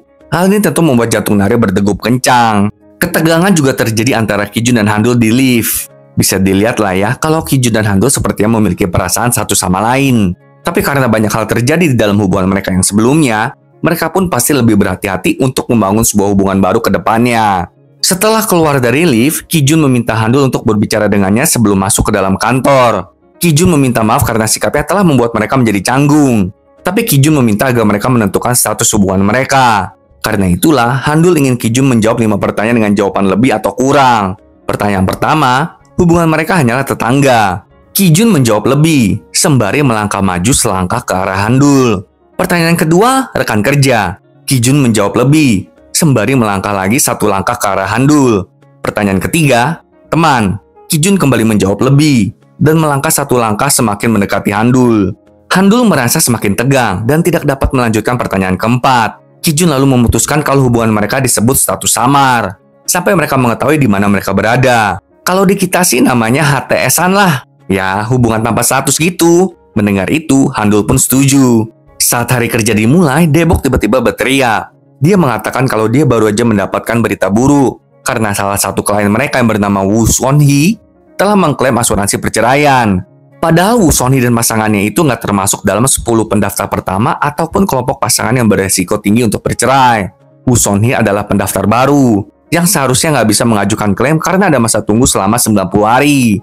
Tapi Debok mengamuk dengan mengatakan, kalian lupa, kita dituntut nggak boleh ada pasangan yang bercerai selama 6 bulan ke depan. Karena itulah tim asuransi perceraian langsung menemui Woo Son-hee ke gedung pengadilan. Di sana, tim melihat Woo Son-hee dan suaminya saling menyindir satu sama lain di depan gedung tersebut. Dari pemandangan itu, tim tahu kalau sepertinya Woo Son-hee telah mengajukan gugatan cerai. Tim lalu memberitahu Debok tentang semua ini. Dan tentu saja, Debok kesel banget lah dengan berita ini. Dia bertanya, terus apa yang akan kalian lakukan? Di tengah-tengah kebingungan ini, Nare menyela mereka dan mengingatkan mereka bahwa masih ada waktu 4 minggu, di mana mereka bisa membatalkan proses perceraian tersebut, lalu meminta pasangan itu untuk bekerja sama dan mengubah pikiran mereka. Nare pun memanggil mereka semua untuk rapat. Di dalam rapat, Handul mengatakan pendapatnya. Menurut pengamatan Handul, pasangan lansia suami istri itu memang sudah mengajukan surat cerai. Tapi kalau dilihat dari tindakan mereka tuh masih saling memperhatikan satu sama lainnya. Ketika mereka sedang serius-seriusnya membahas masalah ini, tiba-tiba seorang pria nongol gitu aja di rapat tersebut.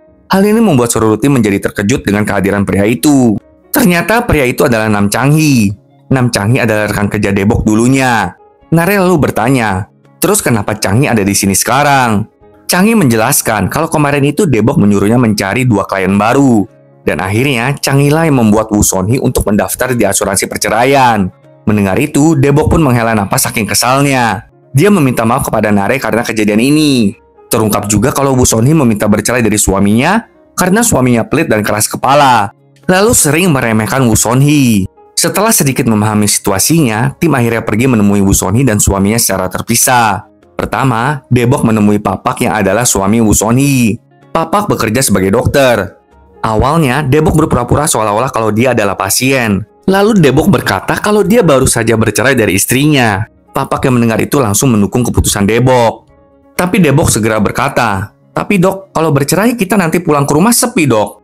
Si Papak menjawab, "Bagus dong, kita bisa menghemat listrik." Daebok kembali bertanya, "Terus kalau kita sakit nggak ada orang yang ngurusin loh dok?" Papak yang mendengar itu langsung melempar Daebok ke ranjang pasien dan mengatakan, "Kamu butuh akupuntur kalau sakit. Inilah enaknya bercerai, kita nggak usah berdebat lagi sama pasangan.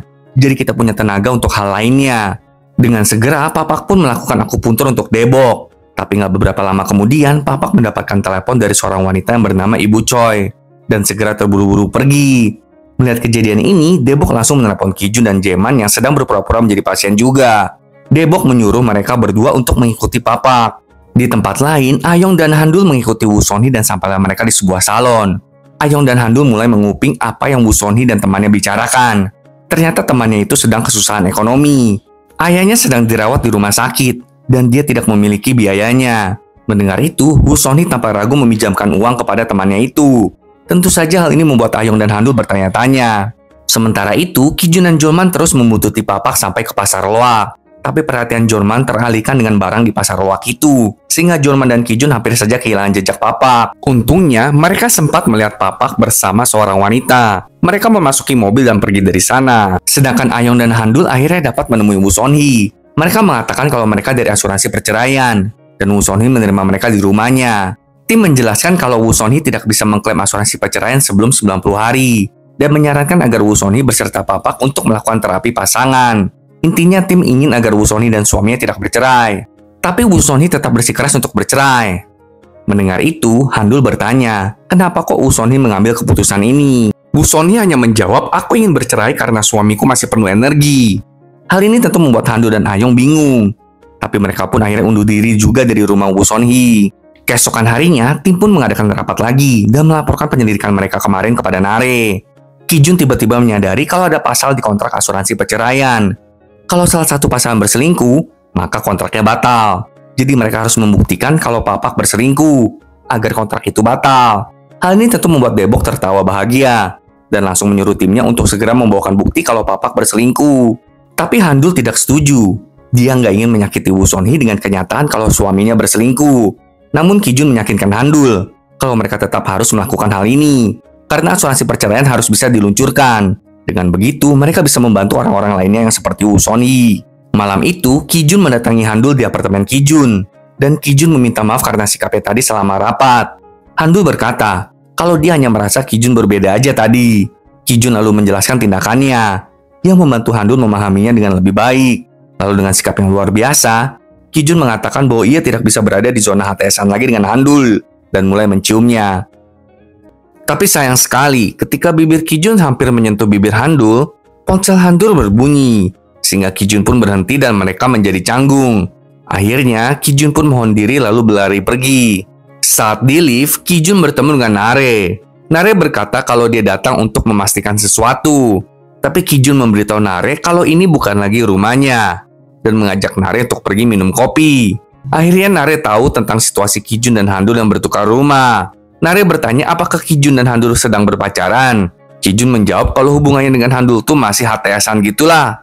Mendengar itu, Nare sepertinya tidak suka dengan jawaban Kijun yang gak jelas seperti itu. Kijun lalu menegaskan bahwa dirinya dan Nare tidak akan pernah bisa bersama lagi. Setelah memastikan itu, Nare pun pergi. Sementara itu, Jongman muncul di apartemen Kijun dan terkejut saat mendapati Handul yang membuka pintu rumah Kijun. Jongman akhirnya tahu tentang Kijun dan Handul yang tukaran rumah. Dia juga penasaran tentang hubungan Handul dengan Kijun. Setelah mendengarkan penjelasan Handul, Junman senang karena Kijun akhirnya meruntuhkan tembok pertahanannya. Ketika Junman dan Nare hendak pulang, mereka tidak sengaja bertemu satu sama lain. Junman akhirnya tahu kalau Nare ke rumah Kijun untuk menyelesaikan semuanya. Nare pun mengajak Junman untuk minum bersama. Di tempat lain, Woo Son-hee kesakitan dan tampak melamun di dasar tangga. Papak yang melihat itu malahan dengan kasar menyuruhnya untuk masak. Woo Son-hee akhirnya menyediakan makanan untuk suaminya itu. Tapi makanannya terasa hambar dan Papak memarainya. Sebagai tanggapan, Woo Son-hee menyuruh Papak untuk mulai membumbui makanannya sendiri mulai sekarang. Karena mereka kan sudah bercerai. Malam itu, Kijun dan Handul pun teleponan. Handul dengan tenang menanyakan tentang perkataan Kijun sebelumnya, di mana Kijun udah nggak mau ada di zona HTS-an. Handul menyatakan kalau dia juga merasakan hal yang sama. Kijun tentu senang mendengarnya. Dia berkata kalau mulai sekarang, dia akan mempelajari lebih banyak tentang Handul. Dan mereka pun tersenyum. Intinya sih, keduanya nggak pengen gagal lagi lah ya. Di luar, Junman dan Nare minum bersama dan bergosip tentang situasi Kijun dan Handul. Menganggap mereka seperti anak kecil. Namun Junman mengklaim kalau mereka hanya berhati-hati aja. Nare lalu mengaku bahwa ia ternyata hanya menyimpan dendam terhadap Kijun, bukan penyesalan ataupun cinta yang tersisa. Junman tentu senang dengan hal ini dan menganggapnya manis. Mereka pun melalui malam itu dengan mendengarkan musik bersama. Keesokan harinya, Handul berniat pergi untuk menemui Woo Son-hee lagi. Tapi Handul menemukan Woo Son-hee di sekitaran kantor, dan Woo Son-hee meminta tolong kepada Handul. Di tempat lain, Nare menelepon CEO Jong dan menanyakan tentang persetujuan perusahaan Tiongkok, dan meminta CEO Jong untuk memeriksa hal ini. Tetapi CEO Jong berkata kalau dia akan membahas hal ini nanti, karena ternyata CEO Jong sedang bertemu Jong-sin dong. Kembali ke Handul, dia akhirnya mengajak Woo Son-hee untuk minum kopi bersama. Di sana, Woo Son-hee mengungkapkan alasan sebenarnya kenapa dia ingin bercerai dari suaminya. Selanjutnya, Ah-yong menemui Wung-sik. Ah-yong ingin merencanakan layanan menari untuk Woo Son-hee dan Papak. Wung-sik lalu mengidakan agar mereka memilih tarian waltz saja, karena tarian itu cocok untuk lansia. Ah-yong kemudian mulai membuka pembicaraan. Dia berkata kalau dia nggak tahu apa itu kebahagiaan. Katanya menikah itu bisa melipat gandakan kebahagiaan.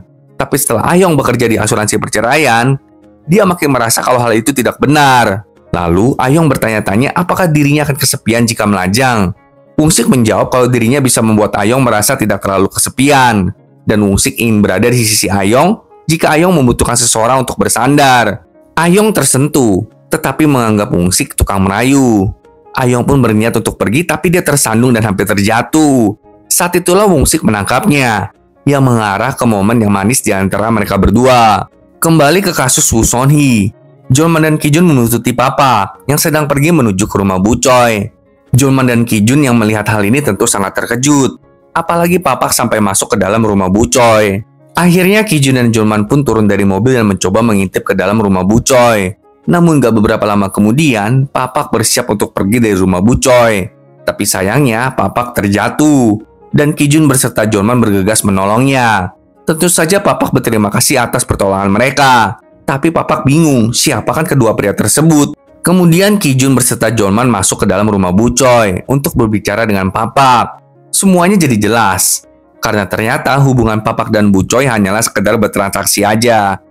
Junman dan Kijun lalu menjelaskan kalau mereka berdua ini dari asuransi perceraian yang dibeli oleh istrinya. Mendengar itu, Papak langsung sedih dan dia pun menangis. Kembali lagi ke Handul. Ternyata Woo Son-hee menderita demensia, dan karena itulah dia bersikeras untuk bercerai. Woo Son-hee tidak ingin nantinya dia menjadi beban untuk suaminya, jadi lebih baik baginya untuk bercerai aja sekarang. Dan kemudian meminta tolong kepada Handul untuk memberikan kompensasi dari asuransi perceraiannya kepada suaminya. Handul meyakinkannya bahwa Woo Son-hee bukanlah beban keluarganya. Sedangkan Papak terungkaplah kalau selama ini dia udah tahu istrinya menderita demensia. Jadi Papak mulai mencari mesin jahit untuk diberikan kepada istrinya. Nah, Papak beli mesin jahit itu dari Bu Choi. Jadi dulu Woo Son-hee menjual semua barangnya termasuk mesin jahit miliknya untuk membantu Papak menempuh pendidikan. Jadi sekarang setelah sukses menjadi dokter, Papak ingin membelikan istrinya mesin jahit itu.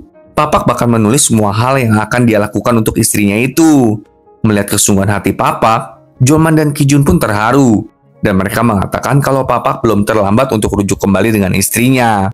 Namun ada satu hal lagi yang ingin dilakukan Papak untuk istrinya, yaitu pindah ke rumah baru.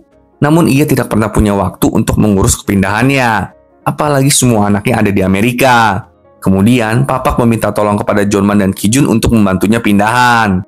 Lalu mereka berdua pun setuju. Malam harinya, seluruh tim asuransi berkumpul dan melaporkan hasil temuan mereka hari itu kepada Daebok dan Nare. Tapi nggak sampai di sana. Jonman memberitahu tim kalau besok ada misi baru bagi mereka semua. Ya benar, misi pindahan rumah. Keesokan harinya, seluruh tim mendatangi rumah Papak. Ungsik juga ada di sana untuk membantu Ayong. Dan mereka semua pun mulai berkemas. Saat mereka sedang memindahkan barang-barang, mereka menemukan selimut mewah yang memang dibelikan Papak untuk istrinya. Mereka juga menemukan buku harian Wusoni untuk Papak. Dengan segera, Ayong dan Handul memberikan buku itu kepada Papak. Ternyata isi buku itu penuh dengan resep, agar Papak nggak kesulitan saat dia nanti hidup sendirian. Nggak hanya itu, ada juga amplop-amplop yang berisi uang. Uang itu Wusoni sisihkan untuk acara mendatang seperti ulang tahun suami dan anak-anaknya. Melihat itu semua, Papak pun kembali menangis dengan sedihnya. Setelah pindahan selesai, Papak mengajak istrinya ke rumah baru mereka yang berada di lantai dasar. Papak mengatakan, pasti susah kan selama ini naik turun tangga? Sekarang udah nggak perlu lagi. Saat mereka memasuki rumah itu, Wusoni sangat gembira melihat betapa bagus dan barunya keadaan rumah tersebut. Apalagi ketika Papak menunjukkan mesin jahit yang telah dia beli sebelumnya. Wusoni sangat merasa terharu atas tindakan Papak ini. Dia bahkan langsung menggunakan mesin jahit tersebut. Saat Wusoni menjahit, Papak mulai menyetel musik dari piringan hitam. Dan Papak juga belajar cara membuat makanan dari buku harian yang udah Wusoni tuliskan. Karena Wusoni dan Papak nggak jadi bercerai, tim asuransi akhirnya merayakan tingkat perceraian 0% selama 6 bulan dengan makan malam bersama. Tentu saja ini harus dirayakan, karena berarti mereka bisa meluncurkan produk asuransi perceraian mereka. Di saat semua orang bersenang-senang dengan hati yang hangat, tiba-tiba Nare muncul dan mengumumkan kepada mereka bahwa mulai hari ini, tim asuransi perceraian dibubarkan. Setelah mendengarkan Nare membubarkan tim asuransi perceraian, seluruh anggota tim tentu sangat terkejut dan tidak terima dengan perkataan Nare tersebut. Namun Nare tidak banyak bicara dan hendak pergi dari sana. Tapi saat Nare melihat Jonman, ia pun mengurungkan niatnya. Kilas balik menunjukkan Seo Jung menelepon Nare dan memperingatkan Nare bahwa asuransi Best General meluncurkan polis asuransi perceraian yang sama, sehingga tim asuransi perceraian Kijun harus mundur. Saat ini, Nare memberitahu tim kalau asuransi Best General sedang meminta persetujuan FSS untuk peluncuran resmi asuransi perceraian. Handul tampak kebingungan, lalu mengungkapkan bahwa baru-baru ini dia bertemu dengan CEO asuransi Best General, ya si Jongsin itu. Handul menjelaskan kalau Jongsin adalah kakak kelasnya sewaktu kuliah dulu. Dan dari percakapannya dengan Jongsin kemarin itu, Handul menyadari kalau Jongsin sudah tahu tentang produk asuransi perceraian. Mendengar itu, Jonman jadi kepikiran. Oh, jangan-jangan ada orang dalam yang memberitahu Jongsin tentang info produk asuransi perceraian. Soalnya kan itu produk baru. Kijun dan timnya aja masih dalam penjualan uji coba. Kok perusahaan Jongsin tiba-tiba bisa cepat membuatnya dan minta persetujuan FSS? Kan aneh gitu loh. Tapi Nare segera menghentikan pembicaraan itu dan mengatakan kalau tim audit akan memeriksa semua ini, lalu meminta mereka semua untuk membahas hal ini besok di kantor. Ketika Handul dan Kijun dalam perjalanan pulang, Handul jadi yakin bahwa keluhan selebaran promosi yang dulu itu pasti terkait dengan asuransi Best General. Bisa jadi mereka yang melaporkannya kepada FSS. Keesokan harinya, kita melihat Jongsin menyuruh seseorang untuk menyelesaikan sesuatu dengan benar, agar tidak ada masalah ke depannya. Duh, jahat bener dah ya. Kembali ke tim asuransi perceraian. Daebok menolak untuk mundur dan ingin menyelidiki hal ini lebih lanjut. Sayangnya, tim audit mengklaim bahwa ada kebocoran data dari komputer Handul, dan Handul pun dipanggil untuk diinterogasi. Sementara itu, Jonman melihat Nare bergegas ke suatu tempat, dan diam-diam mengikutinya. Ternyata, Nare bertemu dengan Seo Jung di tempat parkir. Nare memberitahu Seo Jung kalau pihak audit sedang menyelidiki kebocoran data dan meminta agar Seo Jung membantu mencabut persetujuan asuransi Best General. Tapi Seo Jung mengingatkan Nare kalau awalnya kan Nare yang berencana untuk mencuri produk asuransi perceraian dari tim Kijun dan meluncurkannya di Tiongkok, seolah-olah itu produk buatan Nare. Seo Jung lalu menyuruh Nare agar mencuri produk lain aja. Nggak usah produk asuransi perceraian. Intinya, Seo Jung ingin agar asuransi Best General aja yang mengambil produk asuransi perceraian ini. Seo Jung lalu bertanya-tanya, apakah sekarang Nare jadinya udah berpihak ke tim Kijun? Nare menjawab kalau dia tidak seperti itu. Mendengar itu, Seo Jung pun pergi. Namun semua pembicaraan ini didengar oleh Jonman. Jonman lalu mendatangi timnya dan mengetahui kalau tim audit sedang mengintegrasi Handul. Tapi Jonman tidak memberitahu timnya tentang apa yang didengarnya tadi. Kijun lalu mendatangi Nare ke ruangannya karena tim membutuhkan akses Nare untuk memeriksa catatan login komputer dan CCTV. agar tim bisa menyelamatkan Handul dari tim audit. Tapi Nare menolaknya, menyuruh Kijun dan timnya untuk menunggu hasil keputusan dari tim audit. Setelah beberapa waktu, Handul akhirnya kembali ke tim. Dia mengatakan kalau dirinya sekarang diskors. Hal ini tentu membuat seluruh tim frustasi. Tapi Kijun tetap percaya kalau bukan Handullah yang membocorkan data tersebut. Di sisi lain, Nare melakukan penyelidikan sendiri. Dia kembali memanggil security untuk melihat CCTV pada hari kebocoran data terjadi. Dan mendapati kalau seorang pria menyelinap masuk ke ruangan tim asuransi perceraian setelah jam kerja. Dari security itu, Nare jadi tahu kalau pria itu bisa masuk ke ruangan tim asuransi perceraian pasti karena mendapatkan akses dari CEO Jung. Kemudian Johnman mengajak Nare untuk berbicara di atas atap gedung. Johnman mengatakan bahwa Nare harus membuat pilihan yang tepat. Johnman juga mengaku kalau tadi dia mendengar percakapan Nare dengan CEO Jung. Johnman kecewa dengan kata-kata Nare tentang hubungannya dengan tim asuransi perceraian. Nare mengungkapkan bahwa dia tidak bisa menunjukkan perasaan yang sebenarnya kepada CEO Jung. Mendengar itu, Johnman mengatakan kalau dia mengerti. Saat ini, Nare ada dalam posisi yang sulit. Namun Johnman menyarankan Nare untuk mengikuti kata hatinya. Di sisi lain, Kijun mengantar Handul pulang. Tapi Handul meminta Kijun untuk menurunkannya di jalan aja, karena Handul harus ke rumah orang tuanya. Namun Kijun tetap bersikeras untuk mengantarkan Handul ke rumah orang tuanya, mengingat kalau hari ini pasti sangat berat untuk Handul. Saat Handul dan Kijun tiba di depan rumah orang tua Handul, mereka bertemu dengan ibu Handul yang baru aja pulang ke rumah. Kijun menyapa ibu Handul, tapi ibu Handul sama sekali tidak merespon apapun dan masuk begitu aja ke dalam rumah. Handul tentu merasa tidak enak dengan Kijun, tapi Kijun menenangkannya. Di dalam rumah, ibu Handul menegur Handul karena Handul bersama dengan seorang pria padahal Handul baru aja bercerai. Ibu Handul juga memarahi Handul karena tidak mengajak mantan suaminya untuk ke rumah orang tua Handul. Handul berkata, kalau orang itu kan udah mantan ya, masa dibawa ke keluarga lagi? Sepertinya keluarga Handul nggak tahu perbuatan mantan suami Handul, dan terus menyalahkan Handul karena perceraiannya. Mengatakan kalau Handul nggak usah mengunjungi mereka, jika Handul nggak membawa mantan suaminya. Orang tua mengejek Handul karena mereka tuh malu Handul bercerai. Handul yang mendengar ini menjadi sangat marah dan sedih. Dia mengatakan kalau dirinya lebih bahagia setelah bercerai. Setelah mengatakan itu, Handul pun keluar dengan marah. Saat Handul menangis di depan rumahnya, dia mendapati Kijun menghampirinya. Ternyata dari tadi Kijun menunggunya. Keesokan harinya, Nare mengkonfrontasi CEO Jung karena membocorkan data ke asuransi Best General. Tapi CEO Jung sekali lagi mengingatkan Nare bahwa Nare juga sama aja seperti CEO Jung. CEO Jung mengancam Nare kalau dia bisa aja membongkar apa yang telah Nare rencanakan di belakang tim asuransi perceraian. Nare tentu kesal mendengar itu. Dia lalu berpura-pura tidak sengaja menjatuhkan kopi panas di sepatu CEO Jung dan pergi dari sana. Nare akhirnya pergi ke sebuah tos serba dan mengingat kembali momen-momen bahagia bersama tim asuransi perceraian. Nare merasa kewalahan dengan semua ini dan dia pun menangis. Johnman tidak sengaja menemukan Nare di tos serba itu dan Johnman pun menemani Nare dengan duduk diam di sampingnya. Akhirnya Nare mendatangi tim asuransi perceraian. Di sana, Nare menceritakan semuanya. Awalnya, CEO Jung berencana untuk meluncurkan produk asuransi perceraian di Tiongkok. Nare pun setuju agar cabang di Tiongkok bisa berkembang. Saat mengirim syarat dan ketentuan produk ke Tiongkok, Nare menyarankan untuk mencuri data dari komputer tim asuransi perceraian. Mendengar pengakuan Nare, seluruh tim langsung merasa frustasi. Nare pun langsung meminta maaf kepada Handul dan seluruh tim. Nare lalu berjanji untuk memperbaiki keadaan. Handul mengerti betapa Nare kesulitan melakukan pengakuan ini. Dan dia pun berterima kasih kepada Nare karena Nare berani bertindak seperti ini. Nare lalu memberitahu Handul agar dia mencari alibi dan bukti di hari pencurian data terjadi. Setelah Handul melihat rincian data akses masuk komputer, dia dan Kijun menyadari kalau saat itu mereka sedang berada di desa Gorangge. Dan untungnya mereka memiliki bukti fotonya juga. Selanjutnya Nare memperlihatkan CCTV kepada mereka, mengatakan kalau pria itu adalah orang yang mencuri data dari komputer Handul. Tapi mereka harus bisa membuktikan kalau pria itu dan si Ojung bekerja sama. Ternyata pria itu adalah Oh Jong-do. Dia adalah rekan kerja dari departemen lain. Debok lalu menghubungi rekan kerja lain untuk mencari tahu di mana keberadaan Jong-do dan mengirim Kijun beserta Johnman untuk ke rumah Jong-do. Malam itu setelah mencari kesana kemari, Johnman dan Kijun akhirnya mendapatkan Jong-do. Tapi ketika Jong-do bertemu dengan Kijun dan Johnman, dia pun langsung kabur. Tapi untung aja mereka berdua berhasil menangkapnya. Mereka bertiga pun berbicara bersama. Kemudian Jong-do pun memberikan sebuah USB kepada Johnman dan Kijun. Di sisi lain, Nare bertemu dengan Jong-sin dan menyuruhnya untuk mundur dari asuransi perceraian.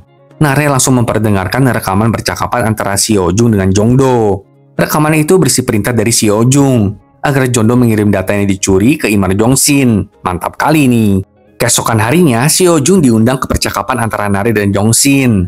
Di sana, Jongsin dengan tegas memarahi Seo Jung dan membatalkan kesepakatan di antara mereka, lalu pergi dari sana. Seo Jung yang mendengar itu merasa sangat marah dan berjanji akan menyeret Nare bersamanya. Nare tidak peduli dengan perkataan Seo Jung. Dia siap menghadapi konsekuensinya. Dan saat itulah tim audit menyeret Seo Jung untuk diinterogasi. Setelah itu, Jonman menemui Nare yang tampak sangat putus asa. Nare mengaku bahwa dia sedih dan akan kesepian begitu dia meninggalkan tim asuransi perceraian. Mendengar itu, Jonman pun memegang tangannya. Malam itu, untuk menghibur Handul dari minggu yang berat, Kijun mengadakan perayaan di rumah Handul, yang sekarang sudah tidak tampak kosong lagi. Kijun juga memasak makanan untuk mereka makan bersama. Saat mereka makan, Handul meminta maaf atas perilaku ibunya kemarin, tapi Kijun tidak merasa keberatan. Keesokan harinya, tim asuransi perceraian mengadakan pesta pizza. Mereka merindukan Nare, dan Jonman pun tampak sedih. Namun tiba-tiba, Kim Sonman dari FSS mendatangi mereka dan mengatakan kalau dirinya ingin bercerai. Handul lalu mewawancarai Pak Kim dan bertanya kenapa Pak Kim ingin bercerai. Pak Kim berkata kalau pernikahannya palsu, tidak ada harapan bagi mereka, dan akan lebih buruk jika mereka dipaksa untuk tetap bersama. Di sisi lain, Kijun dan Ayong pergi mewawancarai Han Yorum, istri dari Pak Kim. Setelah mewawancarai istri Pak Kim, Ayong dan Kijun kembali ke kantor. Mereka memberitahu tim bahwa istri Pak Kim itu adalah seorang influencer yang terus-menerus memposting tentang pernikahan yang bahagia dan bagaimana pasangan itu saling mendukung satu sama lain. Pokoknya pasangan yang super duper bahagia dan jatuh cintrong gitu deh. Nah loh, di negeri Konoha juga banyak yang begitu ya kan? Kijun juga mengungkapkan bahwa istri Pak Kim itu masih mencintai Pak Kim dan tim berniat untuk membantu pasangan itu berbaikan. Namun kali ini Handul berpendapat lain. Menurutnya yang terbaik bagi pasangan itu adalah jika mereka bercerai. Kita lalu kembali ke kilas balik ketika Kijun dan Ayong pergi ke rumah Yorum untuk membicarakan asuransi perceraiannya. Intinya, Kijun dan Ayong harus tahu nih, apa masalah yang terjadi dalam pernikahan Pak Kim dan Yorum menurut versi Yorum. Sedangkan di tempat lain, Handul berbicara dengan Pak Kim. Pak Kim menjelaskan kalau pernikahannya itu penuh kepalsuan. Semua yang Pak Kim dan Yorum lakukan, semua yang mereka beli, pasti selalu diposting oleh Yorum di media sosialnya. Pak Kim tidak senang dengan semua itu, tapi Yorum terus mengatakan kalau dia melakukan semua ini untuk membangun image Pak Kim agar terlihat baik. Pak Kim tentu tidak bisa menerima alasan Yorum, karena menurutnya Yorum tuh cuma pencitraan aja, dan itu sangat membuat Pak Kim sesak. Karena itulah Pak Kim meminta Yorum untuk bercerai. Kita lalu kembali ke saat ini, di mana Handul mendukung agar Pak Kim dan Yorum bercerai. Argumen Handul tentu menimbulkan ketegangan di kantor, tapi Daebok mengingatkan mereka semua tentang bagaimana selama ini seluruh anggota tim sudah melakukan yang terbaik, sampai asuransi perceraian ini bisa launching. Daebok mengatakan kalau mereka semua satu tim, dan mereka harus bersatu demi tujuan yang lebih mulia. Daebok lalu meminta tim untuk memberi pasangan itu waktu, dan selama waktu itu, tim bisa memberikan terapi pasangan kepada Pak Kim dan Yorum. Kemudian, Kijun menemui Pak Kim di kantornya untuk membahas perceraiannya. Kijun bercerita tentang pengalaman pribadinya, di mana dia sudah bercerai 3 kali. Itu semua dikarenakan perbedaan. Pak Kim mengatakan, saat perbedaan bertambah, pernikahan kami terasa hampa. Pak Kim juga tahu kalau istrinya tidak mau bercerai, tapi Pak Kim mengklaim bahwa mereka berdua terlalu berbeda. Pak Kim merasa tidak bahagia, maka karena itu jalan yang terbaik adalah jika mereka bercerai. Mendengar Pak Kim mengatakan itu, Kijun jadi teringat akan Jinju. Ketika itu, Jinju juga mengatakan dia ingin bercerai dari suaminya karena dia merasa sudah nggak bahagia. Kijun lalu menyarankan agar Pak Kim dan Yorun menjalani terapi pasangan yang secara gratis disediakan oleh asuransi perceraian. Pak Kim berkata, untuk apa terapi kalau ujung-ujungnya bercerai juga? Kijun menjawab, agar kalian bisa berpisah dengan baik. Betul sih, kadang kita hanya baik ketika awal bertemu, tapi tidak pandai mengakhiri sebuah hubungan. Di sisi lain, Handul menemui Yorum. Kali ini, Yorum bercerita tentang perjuangannya untuk memiliki bayi yang tidak pernah berhasil. Pak Kim mengetahui hal ini lalu mengajak Yorum untuk pergi trip. Saat itulah, Yorum mulai aktif di media sosial. Dia membagikan foto-foto tentang kehidupannya yang mendapatkan banyak respon positif. Hal itu membawa kepuasan sendiri untuk Yorum, meskipun dia tahu kalau itu hanyalah pencitraan aja.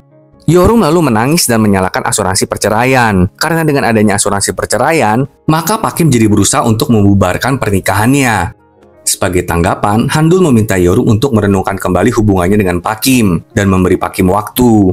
Malam itu, Jonman sedang sibuk memasak untuk makan malam bersama Nare di rumah Jonman. Mereka pun menghabiskan waktu yang cukup menyenangkan bersama.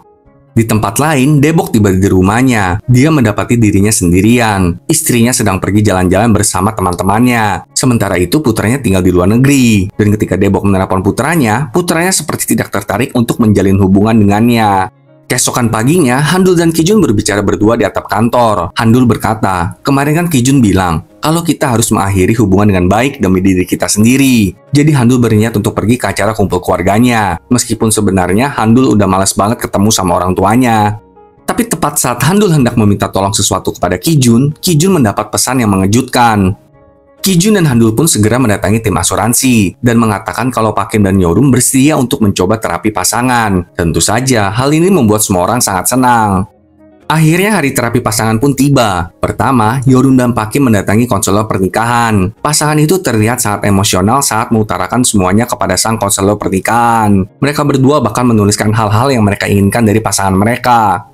Hasil dari tulisan pasangan itu dibawa ke tim asuransi. Pak Kim hanya menuliskan kalau dia ingin menghabiskan hari dengan Yorum tanpa ponsel. Jadi tim asuransi segera mewujudkannya. Besoknya pasangan itu diajak untuk makan bersama. Mereka menghabiskan waktu makan bersama tanpa ponsel.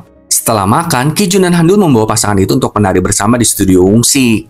Awalnya Pak Kim dan Yorum menari dengan indah, tapi entah bagaimana keduanya terjatuh. Yorum yang terjatuh hanya tertawa aja, tapi Pak Kim merasa malu dengan hal tersebut. Hal ini membawa bencana bagi mereka. Keduanya jadi berantem, dan kali ini Yorum setuju untuk mengakhiri semuanya. Mendengar itu, Pak Kim pun pergi dari sana. Namun Kijun segera pergi mengejar Pak Kim. Sementara Handul tetap di studio menemani Yorum. Yorum menangis. Dia merasa putus asa. Sepertinya semua yang dilakukannya adalah sebuah kesalahan. Tapi Handul kembali menghibur dan menguatkan Yorum. Itu juga dengan Pak Kim. Kijun pun kembali memberikan semangat kepada Pak Kim. Sore harinya, Yorum dan Pak Kim akhirnya berbaikan. Yorum memasakkan koyok di punggung Pak Kim. Ketika itu, Pak Kim menjelaskan kalau dia membeli asuransi perceraian bukan untuk bercerai. Tapi sekarang, mereka malah ada di tahap bercerai. Mereka berdua akhirnya bisa berbicara dari hati ke hati. Yorum bertanya, apakah Pak Kim pernah bahagia menikah dengan Yorum? Pak Kim mengklaim kalau dia bahagia, karena dia pernah mencintai Yorum. Dan Pak Kim tidak pernah menyesal menikahi Yorum. Mendengar itu, Yorum pun mengatakan hal yang sama. Mereka berdua pun setuju untuk melakukan yang terbaik, apapun keputusan yang akan mereka ambil nantinya. Keesokan harinya, Nare mendatangi tim asuransi dan menyatakan jika seluruh tim asuransi tidak keberatan, presiden perusahaan mengizinkan Nare kembali bekerja di tim asuransi hingga peluncuran resmi asuransi perceraian selesai. Mendengar penjelasan Nare, semua orang sangat gembira dan menerima Nare kembali dengan semangat. Malam itu, Jonman dan Nare pergi berkencan dan bersenang-senang bermain game arcade. Di tengah-tengah permainan, Nare mengatakan kalau dia ingin memulai hubungannya dengan Jonman. Jonman yang mendengar itu pun langsung terdiam membeku. Hihi, satu pasangan jadi nih. Di sisi lain, Handul pergi ke acara kumpul keluarganya. Begitu ia masuk ke dalam ruangan, mantan suaminya ada di sana dan bertindak seolah-olah mereka masih pasangan yang harmonis. Tanpa menunggu lama, Handul langsung memberitahu semua orang kalau dirinya dan suaminya sudah bercerai. Gak sampai di sana, Handul juga mengatakan alasan dibalik perceraiannya, di mana mantan suaminya itu sering banget berselingkuh. Semua orang yang hadir tentu sangat terkejut, apalagi orang tua Handul. Sebelum Handul pergi dari ruangan itu, Handul memberikan semua orang brosur asuransi perceraian. Ketika Handul berjalan keluar, mantan suaminya mengejar Handul dan mencoba untuk memukulnya. Tetapi karena itu di restoran, semua orang langsung memandang ke arah mantan suami Handul. Dia pun merasa malu dan langsung mengurungkan niatnya. Setelah ini, Handul yang gembira berlari menemui Kijun untuk merayakan harinya itu. Dan setelah jeda yang cukup lama, keduanya akhirnya berciuman. Setelah tidak dapat lagi mengabaikan perasaan mereka satu sama lain. Keesokan harinya, kita melihat Debok yang sedang mengalami hari yang sangat beruntung. Segalanya tampak berjalan sesuai dengan rencananya. Sementara itu, Handul sedang bersiap untuk ke kantor. Dia teringat ciuman romantisnya dengan Kijun semalam. Dan mereka pun berangkat bekerja bersama-sama. Di kantor, Jonman mencoba mengajak Nare untuk menonton film. Tapi nampaknya, Nare menolaknya dengan halus. Tak lama kemudian, Pak Kim dan Yorum tiba di kantor tim asuransi untuk menyampaikan kabar bahwa mereka akan bercerai. Namun tampaknya mereka telah mempertimbangkan keputusan ini dengan matang dan akan menjalaninya dengan damai. Intinya, pasangan itu setuju untuk mengakhiri hubungan mereka dengan baik-baik. Setelah mengantar pasangan itu, Kijun meminta bantuan Handul untuk mengajarinya merajut. Karena Kijun mau menyelesaikan rajutan milik saudara perempuannya yang belum selesai. Dan Handul dengan antusias setuju untuk membantunya. Di tempat lain, istri Debok pulang dari perjalanannya dan mendapati sisi rumahnya berantakan. Tentu saja, hal ini membuatnya merasa sangat kesal. Sementara itu, Yorum membuat pernyataan di media sosialnya kalau dia dan suaminya sudah bercerai.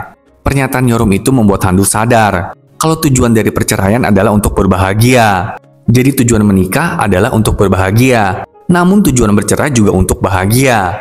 Semua tergantung bagaimana kita menjalani dan mengakhiri semua pilihan yang telah kita buat. Malam itu, Daebok pulang dengan bahagia menyambut kepulangan istrinya yang bernama Sojong. Daebok mengajak Sojong untuk makan daging sapi Korea. Tapi Sojong menolaknya dan mengungkapkan bahwa Daebok tidak pernah peduli dan tidak pernah mau tahu tentang keluarganya sendiri. Daebok membela diri dengan mengatakan kalau dia kan tugasnya bekerja. Jadi beberapa hal memang dia nggak tahu. Kemudian Sojong menyerahkan surat cerai kepada Daebok. Daebok benar-benar frustasi karena semua itu. Tapi Sojong bersikeras untuk bercerai. Di tempat lain, Handul sedang mengajari Kijun merajut. Di sana, Kijun menceritakan kisah saudara perempuannya kepada Handul. Di mana awalnya, Kijun tidak merasa empati kepada saudaranya itu. Dan akhirnya, saudara perempuannya Kijun pun meninggal. Sejak saat itulah Kijun berjanji pada dirinya sendiri untuk tidak pernah takut berpisah demi dirinya sendiri dan pasangannya. Kijun menanamkan pikiran dalam dirinya. Kalau bercerai itu bukanlah suatu kegagalan, tapi bisa aja itu adalah awal yang baru. Handul tersentuh oleh kisah Kijun lalu mengatakan bahwa kita semua pasti punya kekurangan dan masa lalu yang tidak enak. Tapi kita tidak harus memulai semuanya dari awal. Yang harus kita lakukan adalah fokus pada langkah yang benar untuk masa depan. Setelah selesai, Handul dan Kijun pun pulang. Di rumah, Handul menemukan rajutan hijau milik saudara Kijun yang belum selesai, bersama dengan foto Kijun di dalamnya, dan menemukan catatan di balik foto itu yang membuat Handul penasaran. Sedangkan Kijun beserta Jeonman menghampiri Daebok yang sedang minum-minum sendirian. Daebok menceritakan kalau dia akan bercerai dari istrinya. Jeonman bertanya, kenapa istri Daebok minta bercerai? Daebok menjawab, itu karena kata istriku, aku ini nggak berperan sebagai suami dan ayah. Padahal selama ini aku bekerja keras loh untuk keluargaku. Mendengar keluh kesah Daebok, Kijun dan Jeonman mencoba untuk memberikan dukungan kepada Daebok. Keesokan harinya, Nare mendatangi tim asuransi dan meminta mereka untuk mempercepat perilisan asuransi perceraian. Nare juga meminta mereka untuk meningkatkan ketentuan polis asuransi perceraian dan meninjau kembali metode perhitungan premi serta proses peninjauan klaimnya. Setelah membicarakan masalah ini, Nare meminta Jeonman untuk berbicara berdua di ruangan Nare. Di sana, Nare memberitahu Jeonman kalau Nare mendapatkan kenaikan pangkat menjadi CEO di cabang Singapura. Hal ini tentu membuat Jeonman bingung, terutama saat Nare meminta Jeonman untuk pergi bersamanya ke Singapura. Sebagai tanggapan, Jeonman berkata kalau dia akan memikirkan jawabannya. Namun sebelum keluar dari ruangan, Jeonman bertanya kenapa Nare mengajaknya. Nare menjawab kalau dia membutuhkan Jeonman. Malam itu, Daebok memanggil Sojong ke sebuah tempat makan. Daebok menyerahkan polis asuransi perceraian kepada Sojong, dan Daebok pun berterus terang tentang kekurangannya. Daebok mengakui kalau dirinya hanya berfokus pada pekerjaannya, padahal seharusnya dia juga fokus merawat keluarganya. Itu adalah percakapan yang emosional, yang juga membuat Sojong frustasi. Pada akhirnya, Daebok mengatakan kalau proyek asuransi perceraian ini adalah proyek terakhirnya. Daebok berjanji, ia akan berubah menjadi lebih baik, dan meminta Sojong waktu 100 hari untuk membuktikan diri. Sojong pun setuju sambil menangis. Dan itu adalah adegan yang cukup memilukan. Terkadang, percakapan yang jujur dari dalam hati dapat memulai pemulihan sebuah hubungan. Sementara itu, cinta bersemi antara Kijun dan Handul. Ketika itu, Kijun dengan penuh perhatian menjemput Handul dari stasiun bus. Padahal malam itu hujan. Handul pun tersentuh dengan perilaku Kijun, dan mereka berdua pun pulang. Di rumah, Kijun mengantarkan makanan yang telah ibu Handul kirimkan ke rumah Handul. Kijun dan Handul pun berbicara tentang ibu Handul. Handul menyebutkan bahwa dirinya dan ibunya belum saling berbicara lagi setelah makan malam keluarga beberapa hari lalu. Tapi karena makanan itu, Handul pun menelepon ibunya. Lalu mereka pun dapat berkomunikasi dengan lebih baik dan menyenangkan. Sementara itu di kamar, Kijun mendapatkan foto yang kemarin tidak sengaja Handul temukan. Kijun lalu menghampiri Handul dan menceritakan kisah di baliknya. Ternyata mantan istri Kijun yang mengambil foto itu. Kijun menyimpan foto itu untuk mengingatkan dirinya sendiri tentang siapa dia. Dulu Kijun selalu bekerja keras dan selalu mengatakan lain kali aja kepada mantan istrinya. Sampai suatu hari mantan istri Kijun berpendapat kalau mereka berdua terlalu berbeda. Saat itulah Kijun menyadari, tidak ada lain kali lagi. Di sanalah hubungan Kijun dan mantan istrinya berakhir. Tapi Kijun mengatakan kalau tadi dia melihat mantan istrinya di taman. Dan Kijun merasa bersyukur karena mantan istrinya terlihat lebih bahagia sekarang. Kijun juga yakin mantan istrinya akan bersyukur melihat Kijun berbahagia bersama dengan Handul. Kijun kemudian merobek-robek foto itu, sembari mengatakan kalau sekarang dia telah menerima bagian dari hidupnya yang dahulu. Dan sekarang Kijun ingin memulai yang baru. Betul itu Kijun, kita harus memiliki hati yang baru jika kita memulai hubungan dengan orang yang baru. Setelah mengatakan itu, Handul bertanya apakah sekarang mereka bisa kembali ke apartemen mereka masing-masing. Karena sekarang Handul sudah bisa tidur nyenyak di rumah sendirian. Tetapi Kijun dengan bercanda mengatakan bahwa dirinya sudah menyukai apartemen Handul. Kemudian dengan sangat mengejutkan, tiba-tiba Handul mengusulkan agar mereka menghabiskan malam bersama. Tentu saja Kijun menerima gagasan itu.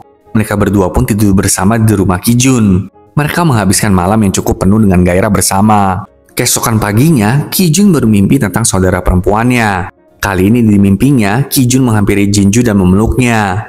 Kijun juga meminta maaf kepada Jinju karena tidak memahami perasaannya. Ketika Kijun terbangun dari mimpinya, Kijun melihat Handul di sebelahnya. Kijun memilih untuk menghadapi dan mengakui rasa sakitnya. Mereka berdua pun berpelukan. Pagi itu, Handul dan Kijun melaluinya dengan sarapan bersama. Mereka memakan makanan buatan ibu Handul, yang kemarin itu dikirimkan kepada Handul. Sementara Debok dan Sojong tampaknya juga baik-baik saja. Debok membantunya membawakan belanjaan.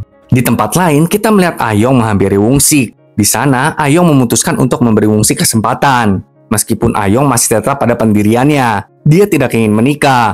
Tapi kita tidak akan tahu masa depan, bukan?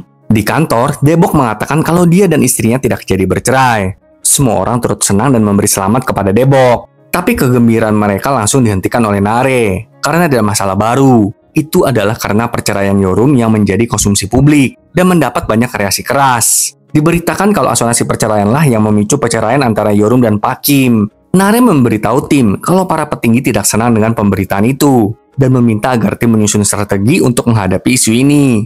Karena kalau enggak, asuransi perceraian terancam gagal untuk dirilis. Kemudian Jonman berbicara dengan Kijun. Jonman menanyai bagaimana pendapat Kijun. Jika Jonman ditawari kerjaan di Singapura, Kijun langsung tahu kalau hal ini berhubungan dengan Nare. Kijun mendorong Jonman untuk mengambil kesempatan ini. Dan yang penting adalah Jonman tidak akan menyesal dengan keputusannya dan bahagia. Malam harinya, Debok pulang ke rumah dengan membawakan sebuket bunga untuk Sojong. Wah, Debok langsung berubah jadi lebih baik nih. Di tempat lain, Jonman dan Nare nonton bersama di rumah Jonman. Setelah selesai menonton, mereka pun mengobrol bersama. Mereka membahas tentang hubungan antar manusia. Dan Jonman berbicara tentang kemungkinan solusi dari masalah di kantor. Mereka pun menjadi semakin dekat. Sementara Handul dan Kijun berbagi es krim di taman bermain. Awalnya mereka membahas tentang Handul yang baru aja bertemu dengan orang tuanya. Tapi akhirnya, Kijun menemukan solusi untuk masalah di kantor. Keesokan harinya, Kijun memaparkan solusinya di hadapan semua orang. Intinya, Kijun berpendapat kalau asuransi perceraian itu bukan untuk bercerai, malahan untuk menjaga diri dan pasangan supaya nggak bercerai. Intinya kayak kita beli asuransi kesehatan. Masa iya kita mau sakit? Kan bukan itu tujuannya. Pendapat Kijun ini membuat mereka semua bersemangat, dan mereka pun bekerja keras untuk persiapan perilisan produk asuransi perceraian. Setelah beberapa hari kerja keras yang melelahkan, semua orang akhirnya selesai dengan bagiannya masing-masing, kecuali Handul yang mengangkat topik seleksi resiko AI. Mereka pun segera mencari solusinya. Dan akhirnya, hari yang ditunggu-tunggu pun tiba. Kijun kembali ke kantor dan membawa berita kalau FSS memberi persetujuan mereka. Hal ini membuat seluruh tim lega. Mereka tinggal menunggu peluncuran resmi yang akan diputuskan setelah rapat eksekutif. Setelah beberapa hari, kita melihat kalau asuransi perceraian akhirnya dapat dirilis secara resmi nih sahabat nonton. Selamat ya untuk tim asuransi perceraian. Tapi ini berarti kalau tim asuransi perceraian juga harus dibubarkan. Karena kan pekerjaan mereka sudah selesai. Jadi mereka semua akan kembali ke departemen mereka masing-masing. Nare mengusulkan agar mereka membuat pesta perpisahan. Ayong mengusulkan agar mereka pergi bersenang-senang ke pantai. Malam itu, Debok berencana mengajak Sojong melihat aurora di Helsinki. Debok ingin agar itu menjadi momen bulan madu kedua mereka. Melihat perubahan Debok, Sojong tentu tidak percaya. Tapi kita lihat kalau itu bukanlah mimpi, melainkan kenyataan. Di mana pasangan itu akhirnya pergi berlibur setelah sekian lama. Sementara tim asuransi bersenang-senang di pantai. Mereka bergembira dan tertawa bersama. Mereka pun melakukan panggilan video dengan Debok yang sedang berada di luar negeri. Semuanya terlihat menyenangkan. Saat malam hari, semuanya makan bersama. Tentu saja ada Wungsik di sana. Tim pun menggoda Ayong dan Wungsik. Di tengah makan-makan itu, Joman memberitahu semua orang tentang Nare yang akan pindah ke Singapura minggu depan. Hal ini membuat Ayong sangat terkejut. Ayong sangat menyayangkan hal ini, karena dirinya mengidolakan Nare. Tapi Nare malahan pergi. Namun Ayong tetap turut senang dengan promosi yang Nare dapatkan. Setelah makan-makan itu, Joman dan Nare pun berbicara berdua. Jonman akhirnya memberanikan diri untuk memberitahu Nare tentang jawabannya. Tapi Nare tertidur di bahu Jonman sebelum Jonman sempat mengatakan apapun.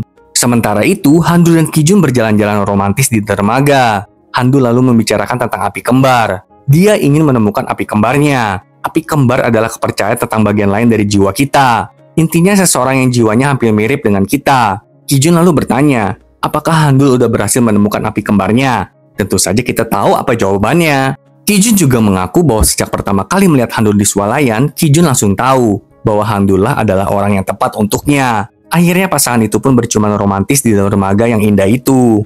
Keesokan harinya, tim asuransi kembali ke kantor. Mereka mulai mengemas barang-barang mereka. Tapi tiba-tiba, Debok mendatangi mereka dan membawakan kabar gembira. Kalau mereka mendapatkan klien pertama mereka setelah peluncuran resmi asuransi perceraian. Dan klien pertama mereka adalah putri presiden perusahaan. Sementara itu, Nare bersiap untuk menaiki pesawatnya. Dan tiba-tiba dari belakang, Nare melihat Jonman bergegas menghampirinya. Akhirnya Nare tahu kalau Jonman telah menerima tawarannya untuk pergi ke Singapura bersama. Melihat Jonman, Nare langsung diliputi oleh perasaan yang memuncak. Dan Nare pun mencium Jonman. Sebelum pergi, Jonman mencium Nare sekali lagi dengan penuh gairah. Saat asuransi perceraian benar-benar diluncurkan ke masyarakat umum, asuransi tersebut langsung menjadi hit. Dan kita melihat Kijun beserta Handul gembira dengan tanggapan publik yang positif. Keduanya kemudian mulai berjalan di taman dengan bahagia. Kemudian seluruh anggota tim asuransi berkumpul. Mereka melakukan penilaian risiko pertanyaan AI. Dan sekarang, semua orang tanpa terkecuali menanggapi pertanyaan AI tersebut secara positif. Diakhiri dengan semua orang mengatakan bahwa mereka bahagia sekarang. Drama ini berakhir di sini, sahabat tonton. Bukan drama yang wow banget, tapi drama ini mengingatkan kita kalau membuat pilihan itu benar-benar nggak bisa ngasal. Dan kebahagiaan bukanlah tujuan dari hidup. Kebahagiaan adalah proses dalam hidup. Terima kasih udah nonton bareng teman nonton kamu. Dan sampai jumpa di drama lainnya ya, sahabat tonton.